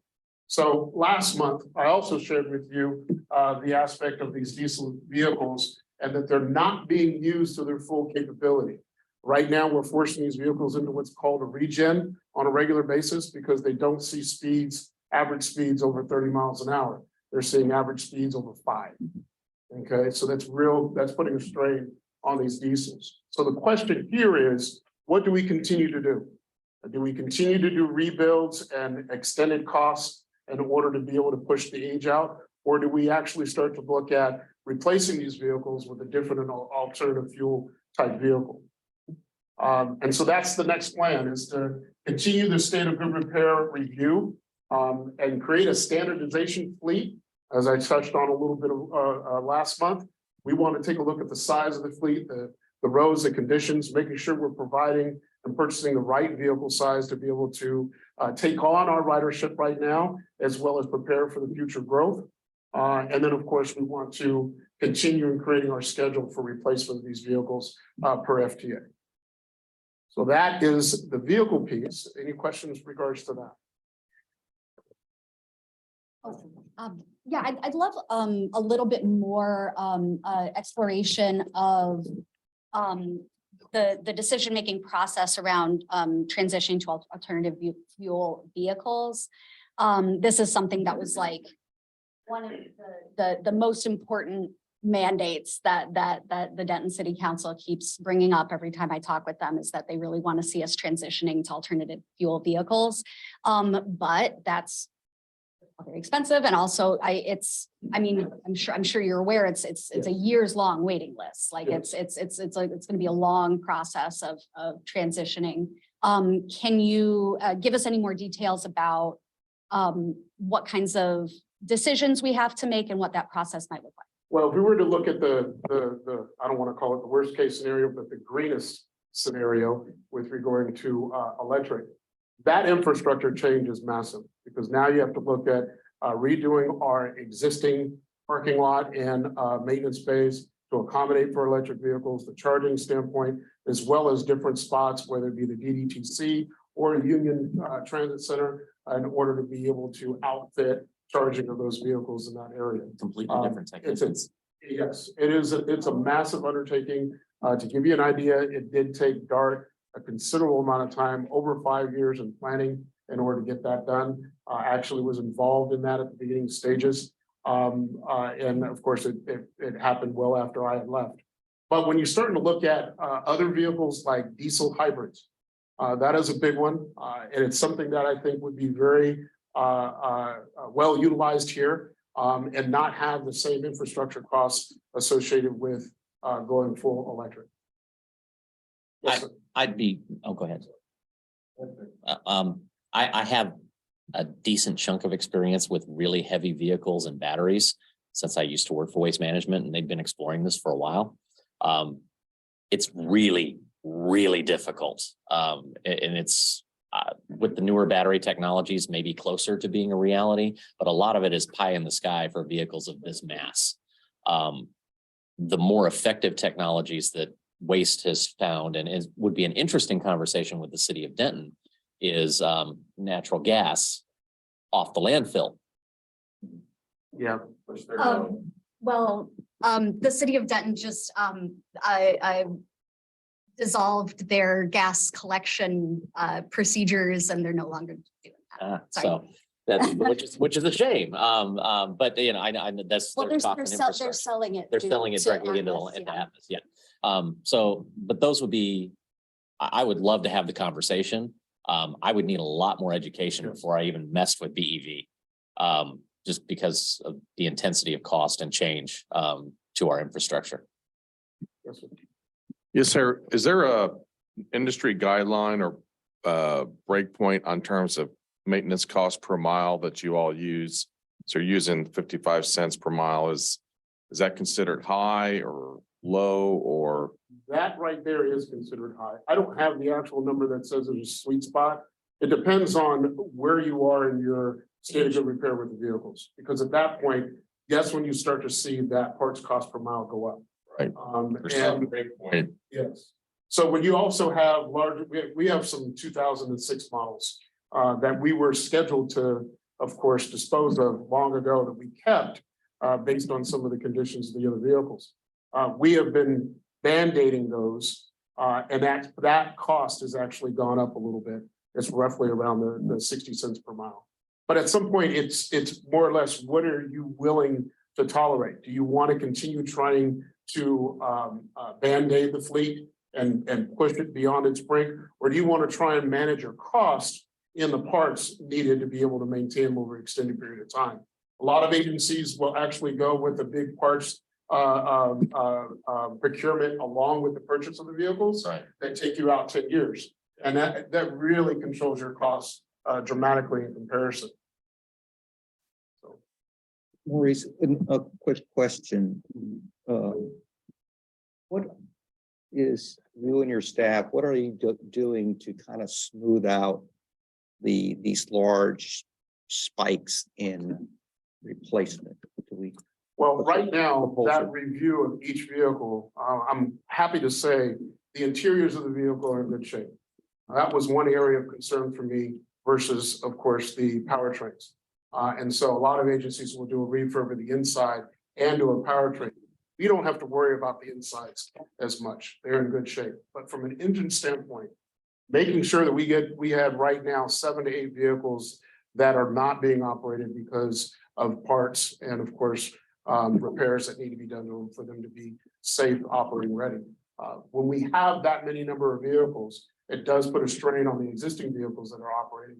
And eventually you're going to have some failures you're going to have to address. So we want to make sure that we're getting all the vehicles at an operating par in order to start to manage the use of them to spread them out so that we're not seeing those spikes.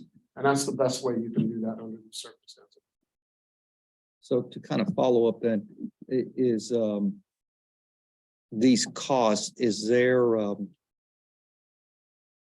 are you considering maybe creating some type of a sinking fund where you budget money every year towards these type of expenses?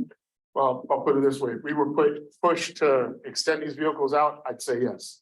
If we were in a different position, I definitely would say yes, we would start to do that. Right now, we're in the early stages of being able to try and project where we need to be with respect to some stuff like that.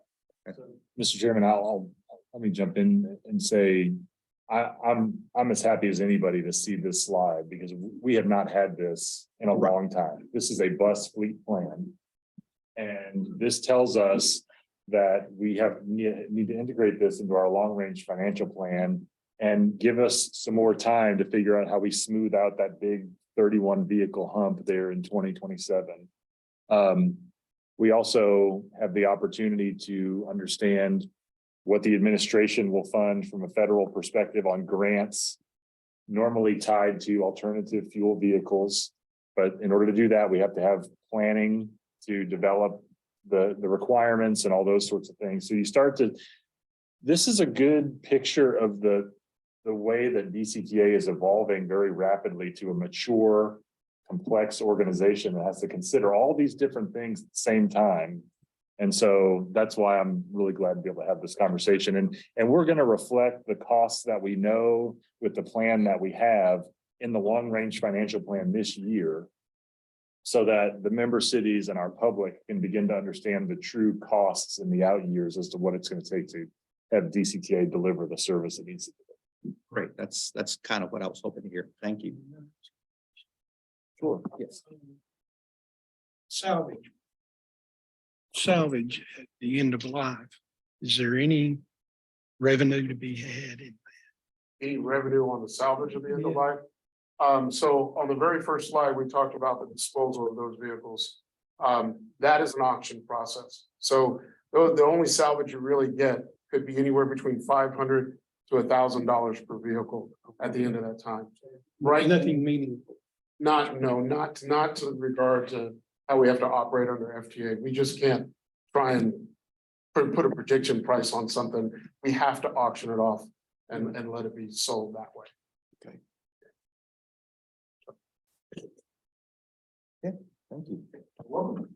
Now I'll pass it on to Javier to do the technology piece. Morning, board, public. Javier Trilla, AVP Innovation Technology. Today, I'm excited to present an update on a massive innovation project that we've been excited about here at the agency that was approved in the FY23 budget, our Swiftly Connected Transit Platform. This is a vehicle fleet technology update that brings us quite a bit of tech. One of the most exciting ones, I think, to me is the automated passenger counters, giving us better reporting and planning capability with better data. Vehicle tablets that are installed on the vehicles that actually connect the dispatchers to the drivers and also provide kind of a mobile terminal device for drivers, giving them some additional information such as like stop go data, on-time performance, routing, and some other tools that are on tablets as well. Informational displays for passengers. So we'll have information displays and passenger enunciation, giving riders the next stop information that they need to get to where they need to go. And then some additional kind of software modules. They're rider alerts modules and service adjustment modules. The rider alerts module gives us better connectivity to our passengers, giving them better information and even real-time crowding information for our busier bus routes. In addition, our service adjustments module is really a dispatcher module. So if there's construction, an accident, something along those lines in real time, dispatchers can actually make a route deviation, ship it off to the operators via tablets and give them that route information in real time. So we are very far in the implementation process. So we've got some photos of the installation here. So on the top left, what you're seeing are automated passenger counters. Those are at every entry and exit point on the buses. So if you ever get on any type of public transit vehicle, generally speaking, you look up, you see a glowing light, it's counting your entry or exit into the vehicle. On the bottom left, you've got our cellular connectivity hardware, basically cellular routers that are on the vehicles that basically every Internet of Things device that's on the vehicle translates out or routes out through that hardware. So the neat part about that is this is kind of the gift that keeps on giving. So as we add more tech on the vehicles, this enables us to be internet connected. So if we add CCTV or anything along those lines, fare collection technology, anything along those lines that uses cellular connectivity, we can recycle and reuse this for that purpose. In the middle, passenger signage on our large buses and passenger signage on our cutaway fleet. The cutaways actually have additional speakers to give that next stop announcement. And then again, on the right-hand side, you have the onboard tablets. So as I mentioned before, those tablets, generally speaking, they're only going to have a display that shows whether they're on time, whether they're behind, whether they're early. So if an operator is kind of at a stop and they're early, they need to know they don't go yet. So it's also a training device for newer drivers that actually has mapping capability as well. That is obviously not ideal to keep on at all times. We want our operators to be eyes on the road, but it is a good training tool moving forward. It also serves as a two-way communication between dispatch and our operators. So where are we today? Phases 1 through 4 are complete. Phases 1 through 4 involve design, scoping, procurement. and just the general delivery of the hardware that we required.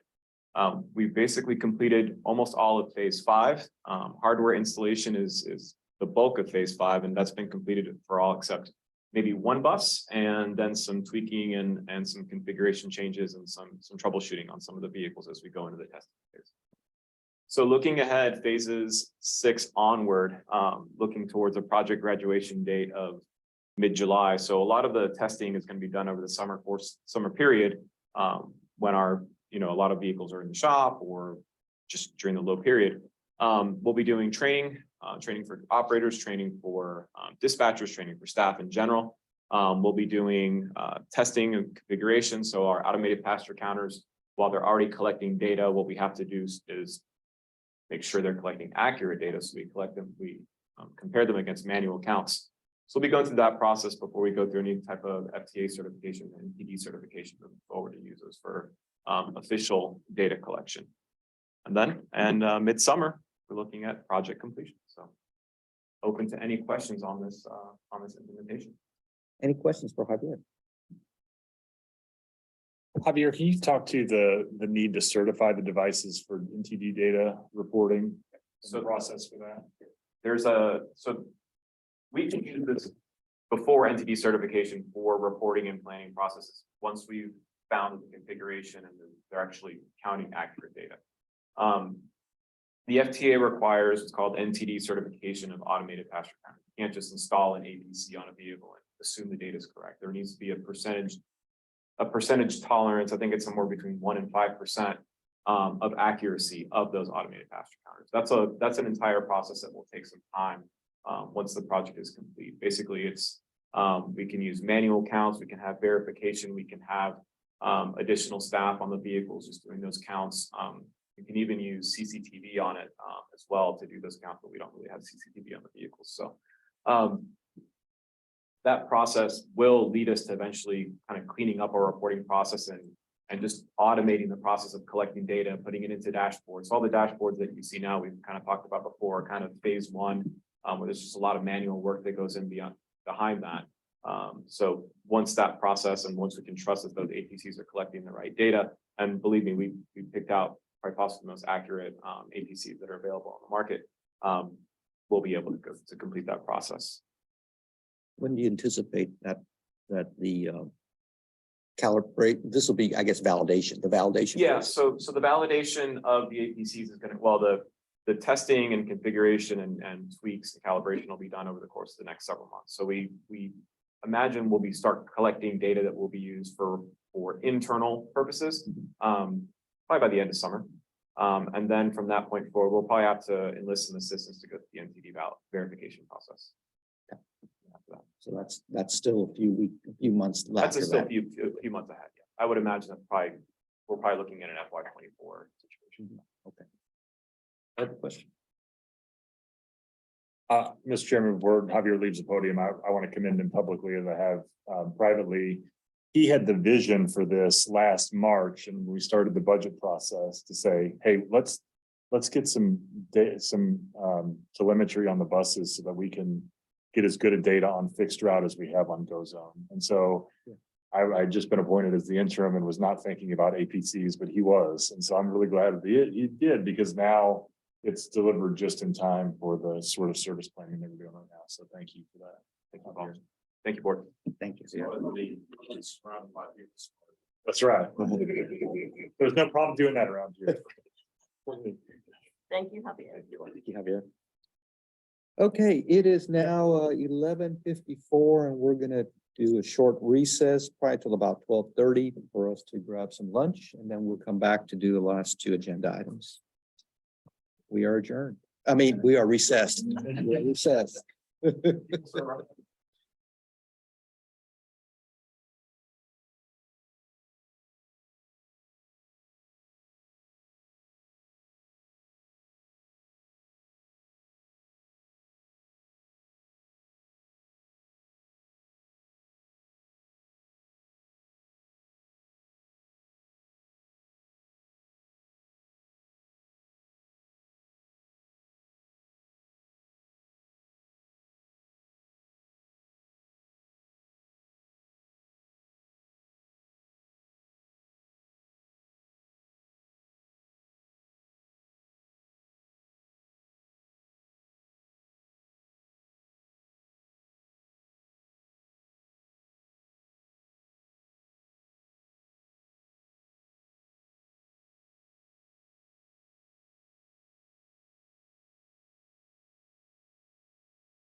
It is 12:39 PM and we are reconvening the DCTA board meeting. We are now on item 5, discuss first draft of fiscal year 2024 work plan and business goals and objectives for Denton County Transportation Authority.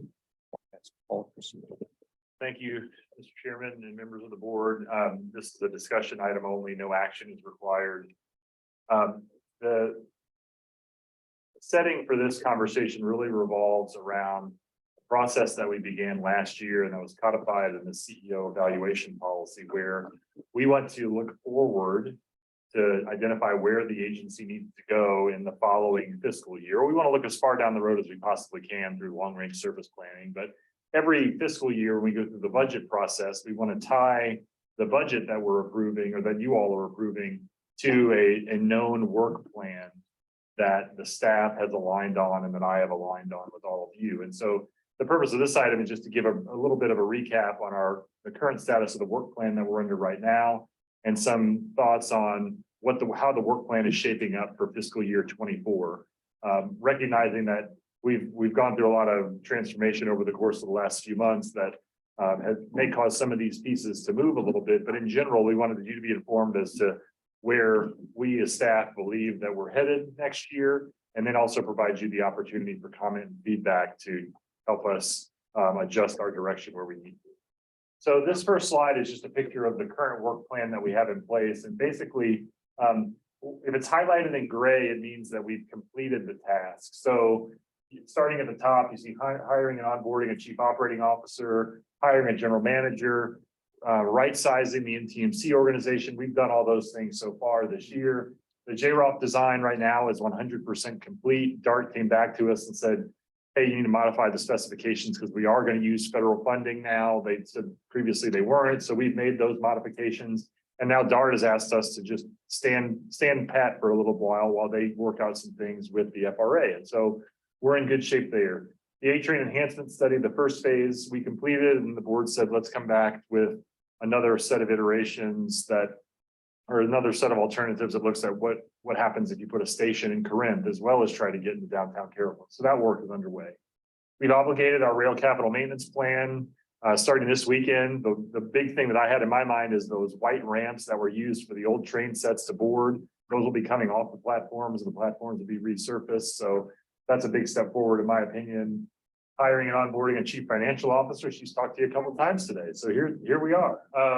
We've onboarded our director of safety and compliance, and he and I are working together as he defines our systems and processes across the agency. We expect we'll have an update for you all later on this year about that. All these things in green here are the technology initiatives that Javier had funded through ELPs last year. And you heard about the Swiftly process, which is well on track. Thing in the background, Aaron and Kyler and Javier are installing firewall upgrades. They're upgrading our conference rooms. You're going to get a briefing today on the results of this study. And then we're going to start talking about what's the first phase of implementation there. So by the end of this year, all this green is going to be gray, meaning complete. Our new Marcom director is on board and is building his team. We've worked around admin roles and responsibilities that look like Keisha taking on responsibility for the NTMC board and the DCTA board with another assistant on the NTMC side to help her, thanks to Maurice's collaboration. And then this work is ongoing as well with the organization and compensation study. You all saw the organization piece in last month's board meeting. The comp study piece will show up through the budget process next month as we talk about what the picture is looking moving forward. But overall, given the fact that we've hired 13 new leaders at DCTA since October, we've done a lot of really good work. And so I'm proud of the team for leading us through that. So looking at next year, the work plan covers 2 slides. So here we go. A new color has been added, purple. That is for the planning and development organization where you all approved a vice president of planning and development. These are work items that he or she will be undertaking. That job is posted right now, and we're starting to see some applicants come in. We'll interview when it makes sense. But what you see here is intermediate service planning. We will continue that. The phased approach that Tim laid out, we make a service change in January, then another one January 25, and then another in August of 25. So that work is going to continue. The bus shelter planning and design that you all approved the task order for, I'd like to see that work done by the end of the fiscal year so that next year we're doing design plans for those bus shelter relocations and improvements to go to construction in order to make that January 2025 service change where we geofence the bus route network and allow interoperability between the GO zone service and the bus service. A 2030 ridership goal target, we still want to try to get that work going this year to say, you know, when we talked last summer in the strategic plan, we said maybe by the end of the decade, we ought to be at 3 million rides. Well, we're sniffing 3 million rides this year. So we gotta think more aggressively than that, but we're going to start working on that so that next year we can also get into the long range service planning process. Once the A-Train study is done this year, we'll have a set of projects that we need to begin pursuing with design, grant funding pursuits that Brittany and Sherelle will help us with. Both Brittany Farr and Brittany Huff will help us with. And then the Member City Transit Oriented Development Study is well underway. Y'all will get an update on that here shortly, but we'll have the Old Town TOD plan pretty well wrapped up by the end of this calendar year so that we can then take that out to the developer community. And so that's what there you see right there. And then I put this bar in here because as we think about Denton and Highland Village, if we can get meaningful TOD conversations going in those cities, then we will have, no kidding, a TOD plan for the A-Train that could be implemented by the end of the decade. And I think that's a really worthy goal. So Louisville's got the Old Town plan. We're having conversations with city staff in Denton about what happens around the DDTC. I met with the president of Medical City Denton a couple of weeks ago to talk about what is his vision for the Med Park area. And so we're going to start making traction there in the planning front to at least clarify or cast a vision. So that's all things on the planning front. Finalizing our KPIs, we've done a really good job this year getting those key performance indicators on a regular reporting schedule. You all for months now have been getting not just ridership numbers, but safety and service performance. As the VP of Planning and Development comes on board, there's that manager of data and analytics. Going into next year, we think we'll be standing up a no kidding data analysis function. The pile of data that's going to come off of the APCs that Javier talked about means that there's all sorts of ways that we're going to be able to think and know what's happening with our operation.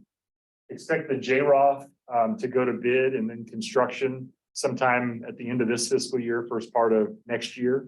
Like I said, we're really close on the design's done. We're finalizing estimates, and then we'll be coming to you pretty shortly about getting the funds transferred over from DART when they're giving us the green light that they're going to be ready for that to go. And then NTMC evolution phase 3 is the unification of the customer service function. There will be a need to carry over via customer support into next year. But our vision is with the position that you all authorized for director of customer service, that one DCTA customer service function handles all of our services. So that's why it shows up there in the work plan. On the next slide, we get into the chief operating officer environment, again, obligating the rail capital maintenance plan. And then our collective bargaining agreement with the union is up for renewal in March 31st of next year. And so between Maurice and Bert and I and Jennifer Sweeney, we've already started that process talking about what do we want to achieve in the collective bargaining agreement with our bus operators. So we'll be focused on that through the end of this year, and then it's got to be done by March 31st. One of the things that I'm most proud of this year is the opportunity to be engaged regularly with my counterparts at DART and Trinity Metro. We've got our senior staff together a month or two ago to share ideas and collaboration. And we all are in agreement that there needs to be something done to make it easier for the rider to integrate our regional technology and fare payment structures and all those sorts of things. And so that's an aspirational sort of goal that we'll be working towards next year. Safety systems and processes will continue. Javier is going to continue to push the envelope on evolution of technology with the first phase of what we think should be in the security upgrade plan. That'll be briefed today in executive session. And then we've had a project on the books some time now for a server infrastructure upgrade that will show up in the budget process.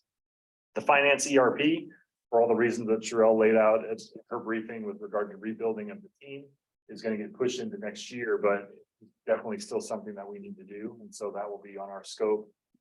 This next item is really important because we are required to be audited basically by the Federal Transit Administration every 3 years. It's called the triennial review. It last happened in January of this year. They came in and then, or no, it was January of last year. It all kind of runs together, forgive me, but they came last year and we did a really good job. Most of the people who helped us with that are no longer at the agency. And so one of the things that we are going to do is put ourselves on a rhythm of running dry run FTA triennial reviews over the course of the next few months, like getting ready for an operational readiness inspection. We're going to pull all the documents, we're going to get the team together, and we're going to act like the FTA is showing up next month, even though they're not going to show up until January of 2025, because by the time they get here in January 2025, we've got to be all locked down tight. So that's a significant effort, and it's part of the training and investment and development that we're going to be doing with all of our new team members, many of whom are new to the transit space. We're going to be undertaking a comprehensive review of all of our agency policies. You know, we talked about fare policy, for instance, in the conversation around free fares, and says we need to have a fare policy. There's a number of other sorts of policies that we need to be thinking about. So we'll be undertaking that next year and bringing policies forward for conversation and approval as appropriate. And then our annual marketing program as we get our team filled out. And then these last two, I'll start with this one first, the ELP for job description and classification review. So we have reworked our org chart the way that you all saw last month. We've hired people into the organization, and so we've made lots of changes. And along the way, we had to update job descriptions in order to fill the jobs that we now have. But we would benefit from a third party coming alongside us to say, okay, let's just lay all these job descriptions out side by side and make sure that we have all these core capabilities covered. And so it's probably not a significant effort, but something we need to do with our new human resources director, who's going to start in June, in order to make sure that we've got it all wrapped up. And then this last piece around executive coaching and organizational leadership development, to the point that was made earlier about needing to invest in our team. That our ability to develop culture at the agency starts at the top down, and we are currently having conversations with our staff about what does it mean for us to work together as servant leaders. We're going to define what do our core values mean. And so we're building that culture right now, but ultimately we want to have a robust program of regular professional development that reinforces that culture by helping our staff to say, when we talk about creating a vision, what does that mean? And coming together annual to say, let's talk about what it means to create vision. What does it mean to communicate? What does it mean to build trust and equip our people in that way so that they can grow along with us? And so that's all tied up in that one line, but that's a place for us to focus next year.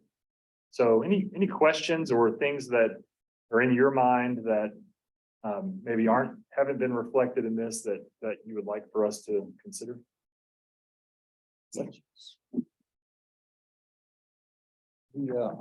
I'll ask one, the A-Train enhancement program. That was on, you're on this page, right in the middle.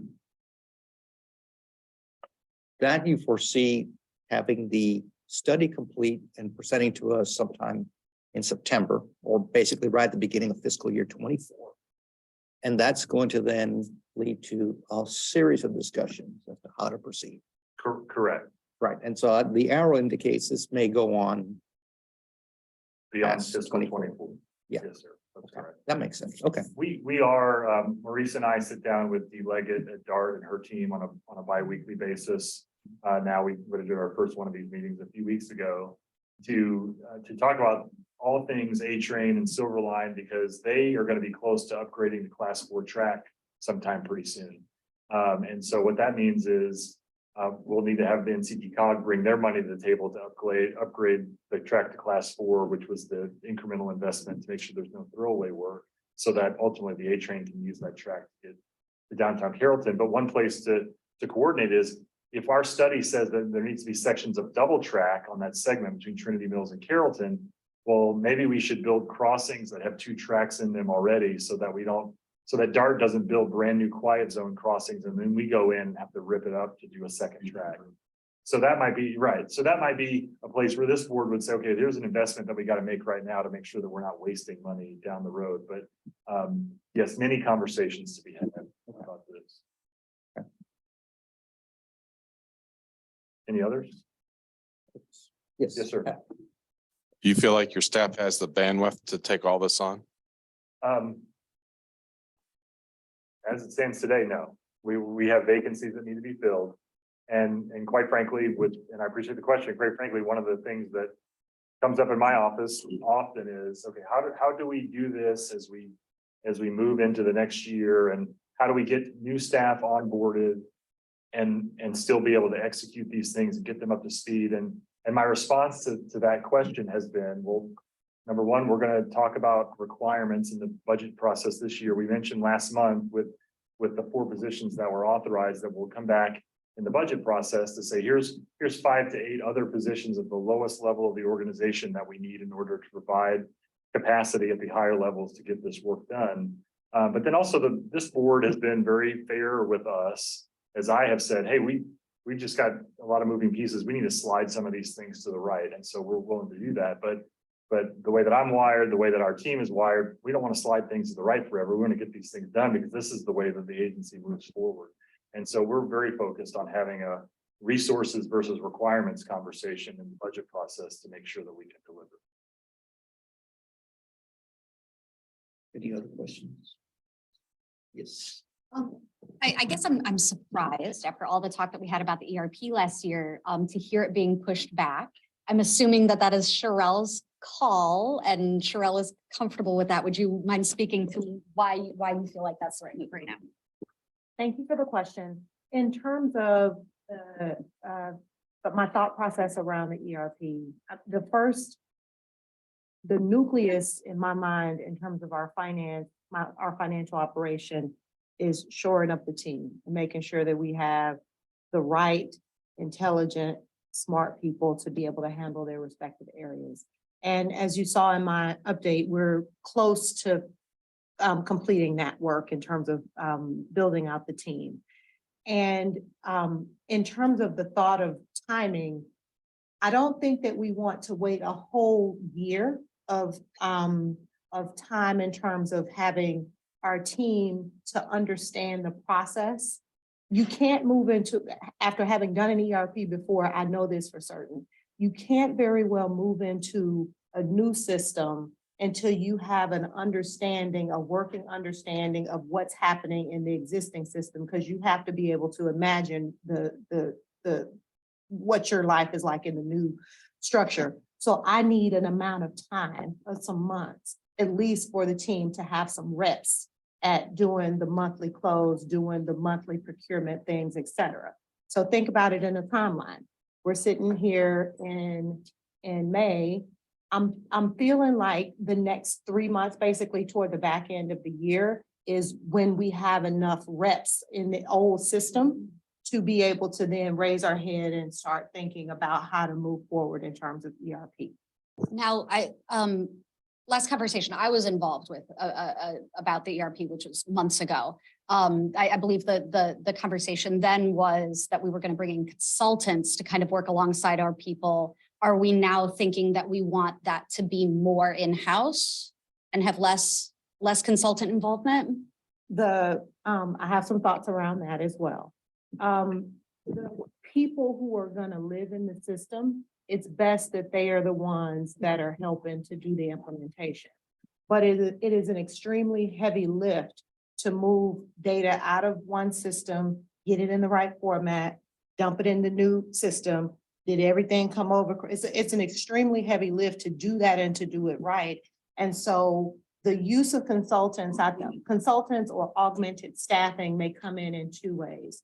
One is having some sort of temporary help, because the core team is doing this, is the ones that need to do the lift. You should not hire a consultant from outside, tell them to implement your system, and then show back up and wonder why you don't know how to work the system, right? And so the core team should be the one implementing the system and making sure they understand the data that's coming out of one thing and moving into the other. So I think that augmented staffing to help make sure that they are taking care of the day job, the day-to-day functions is going to be helpful.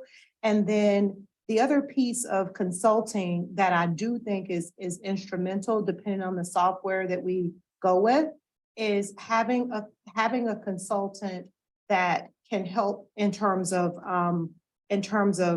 we utilize this when I did an ERP before. It's a, can't come up with the right word. It's like the owner's representative in terms of having a consultant that has done that type of implementation before, because otherwise is you and the software consultant, and the software consultant wants to rush you through it as fast as possible. They might want to cut some corners, et cetera. And if you've never traveled that yellow brick road and you don't have somebody that's done it before, you might get pulled into something by the software consultant that may have more of an interest of, zipping you through the process. So I can see the use of some consulting work in that capacity as well. Does that answer your question? That totally answers my question, absolutely. I think we do have something like that programmed into the project that's Independent budgeted called independent verification and validation. Mhm. Javier's telling me I got that right. Yes, they're already, those consulting costs are already factored into the cost of the ERP. Okay. I want to get out of the system as quickly as we can. Any other thoughts or questions? Paul, so I think you said y'all were meeting routinely with regard to the joint rail operations facility. What staff member is really going to take that on? Because I don't see you taking it on. You're our CEO. Right. I think that the VP of Planning and Development will be in the lead. When you think about the other organizations regionally, it's the counterpart to D-Leggett at DART. Maurice will also be tied into that operation as well, because he's got to be comfortable with the operation and all that sort of thing. So with regard to delivery of the JROP construction and all those sorts of things, that'll fall under the VP of Planning and Development. All the machinations around agreements with the FRA and Right. positive train control stuff, All that stuff. that'll be VP Planning and Development with Maurice alongside getting the Silver Line operation integrated into our operation. That's Maurice. So it's going to be a blend of them. And but I do carry the railroad experience. So I can't just turn Maurice loose. He wouldn't want me to turn him loose, I don't think, on that. So I'll be involved until he gets fully up to speed, but he's already well on his way. Okay. Thank you. And again, the best answer is, as I communicate with you all about the need to slow things down or add pieces here and there, y'all have been very supportive and receptive. So I appreciate that. Okay. Thank you. So the other pieces that are in the deck are, you can take a look at your convenience. I think it was in the slides that went out, but these are the way that work plan falls into the defined goals for the organization over the course of the year. And I'm not going to go through all these things, but the point is they're all well on target and on track. And we're complete with the short-term lease. The only thing that's keeping the short-term lease from being executed is the delivery of the Silver Line train, which continues to slide to the right. So that form is ready to go. And then the ERP is in red because we haven't started yet, but everything else is well on its way. So again, lots of commendation to the team that's navigated this transition period for us to make all that possible. So with that, that's the end of the item. Any further questions? If not, item 6. I just would love to act, like, I know you already said it, but holy cow, this is so much that has gotten done.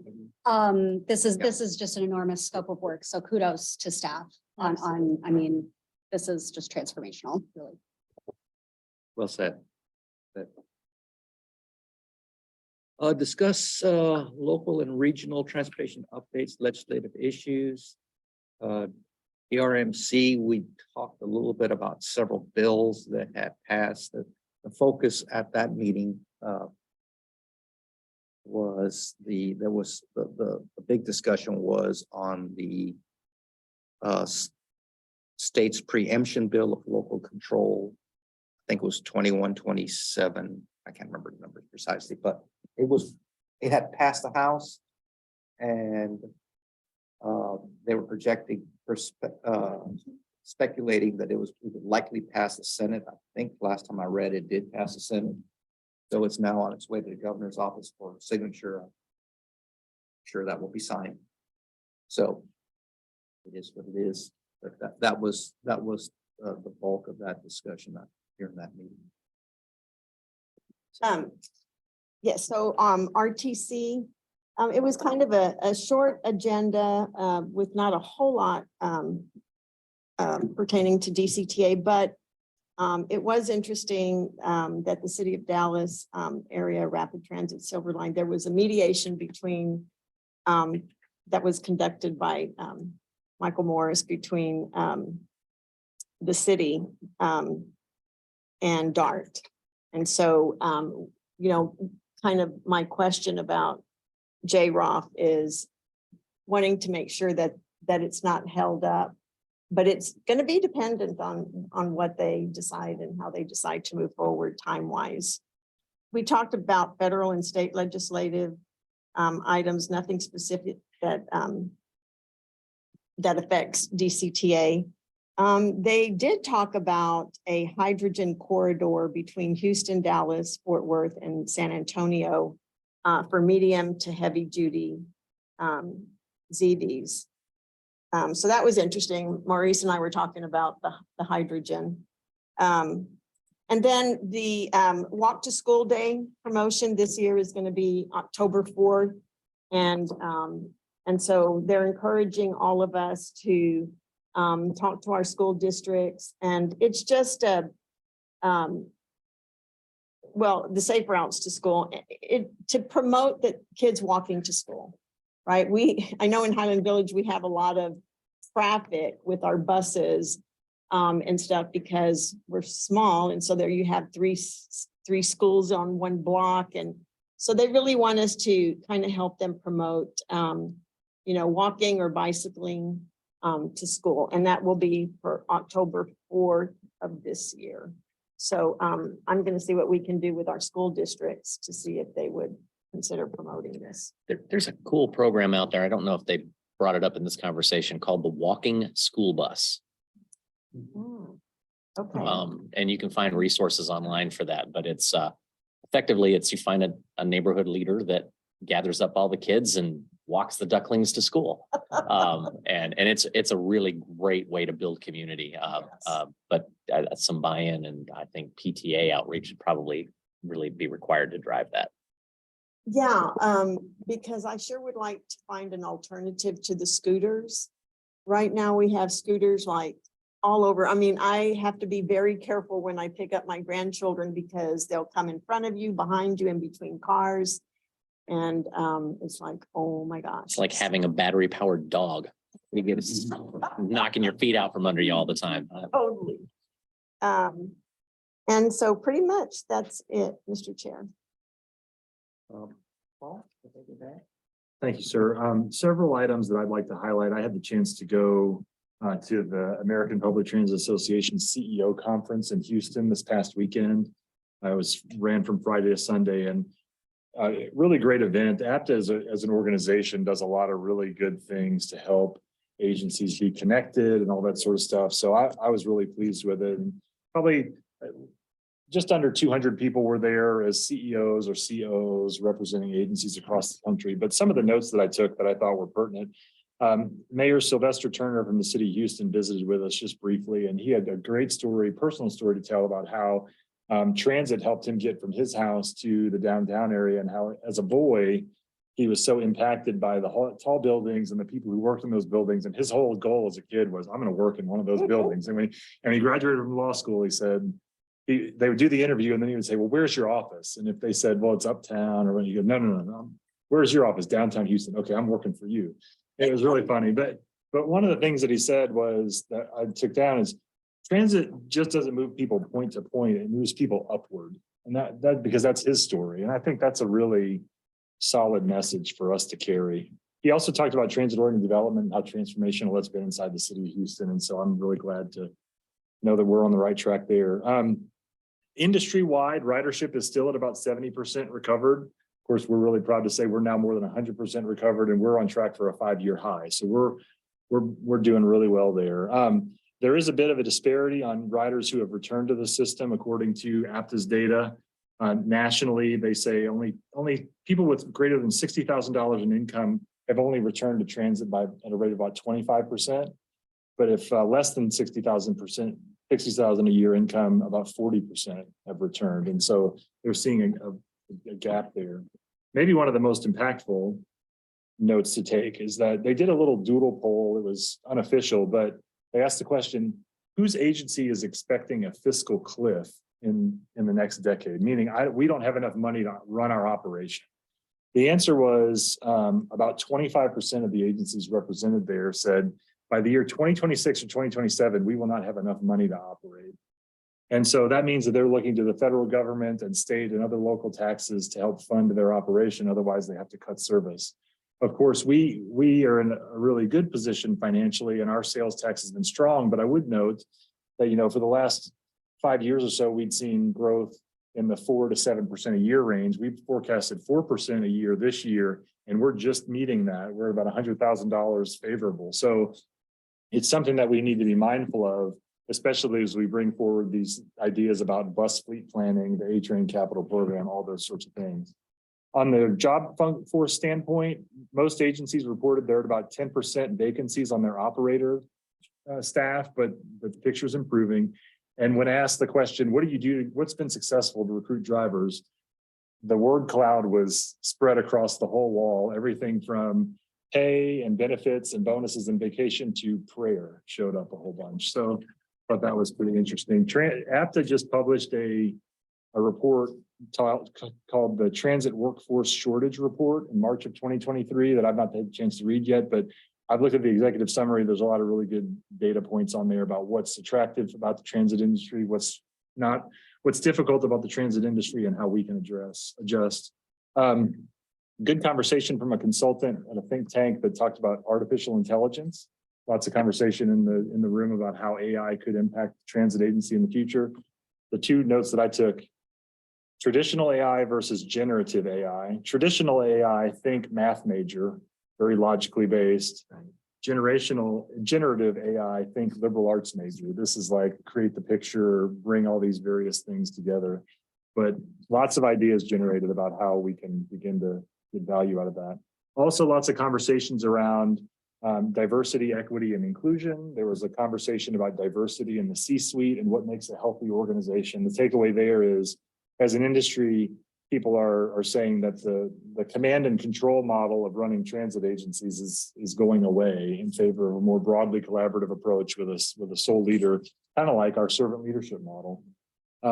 Also, lots of good data on labor settlements with unionized workforces over the country in the last year that frankly was very beneficial to me as we think about our CBA that's coming up. So the biggest takeaway is that we're leading on all these fronts. There's nothing that was said in that room that I was like, oh goodness, we didn't even think of that. We're well covered across all those bases. So left encouraged and got good contacts to share data, met some of our leaders from our peer agencies, including Nashville and stuff like that. So it was a great opportunity to attend. So thank you for that. Do have one question. A couple of meetings back, I attended one of the meetings for Diane at RTC, and just curious, maybe Paul, Michael Morris mentioned briefly, just, a comment that his staff was working on the funding for the conversion, finding the gap between the class 2 and the class 4. And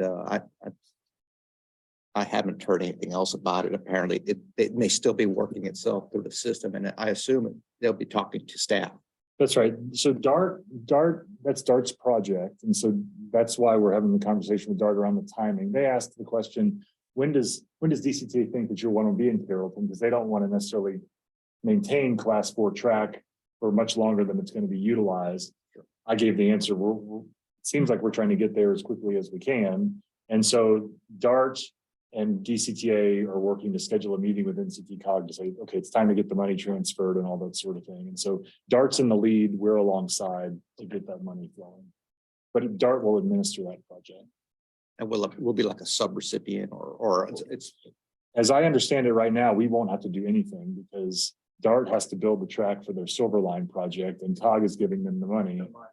So they'll just Do it. build it. Right, we want to give them, we want to give them a plan for pull boxes and junction boxes and conduit to make sure that our signal system can go in when the time is right. But we should have very little touch on that project except to coordinate the requirements. Is it something that you talked about at some time about maybe even incorporating the positive train control with that? We would have to extend our positive train control. And so the question is, what are the junction boxes and conduits and things we would need for PTC that if they don't get built with the track might cause rework? So that's the part that we've got to figure out. Thank you. Okay, well, that concludes item number 6. Information reports are available in our packet. Monthly safety service report, the project update report. That concludes the informational items, unless anyone has any questions. Future agenda items and board member requests. Staff will discuss future. We'll discuss proposed future agenda items. Board members may request any informational items or action items to be added to the next board meeting. Is there any items to be discussed?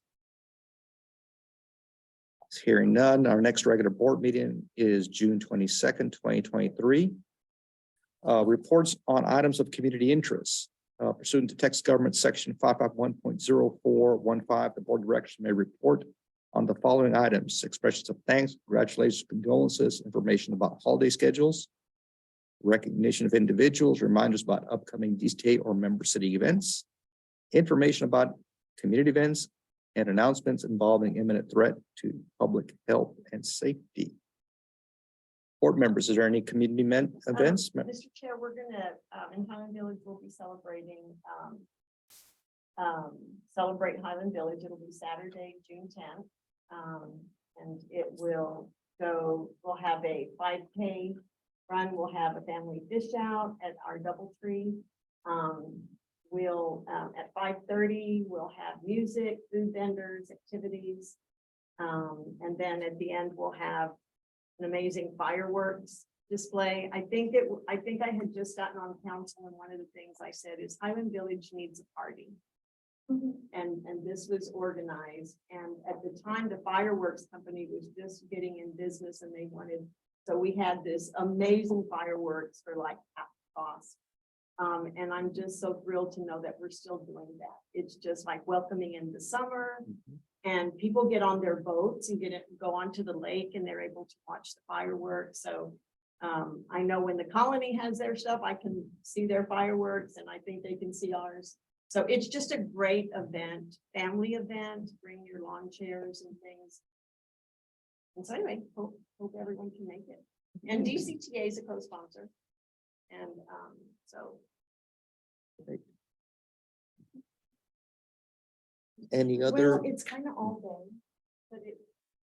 Kind of all day, like the run is in the morning, the fish, and then at 5:30 we can go to the park. That's. Okay. Any other from other 2 member cities have any other things to announce? Okay. All right, that concludes that item. Our next item is executive session. The board of directors may convene into a closed executive session pursuant to section 551.076-1 of the Texas Government Code, deliberation regarding security devices or security audits. So at this time, we will be then convening into executive session. I'll excuse myself. It would be 119.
Okay, we are reconvening from executive session. It is 1:58 PM.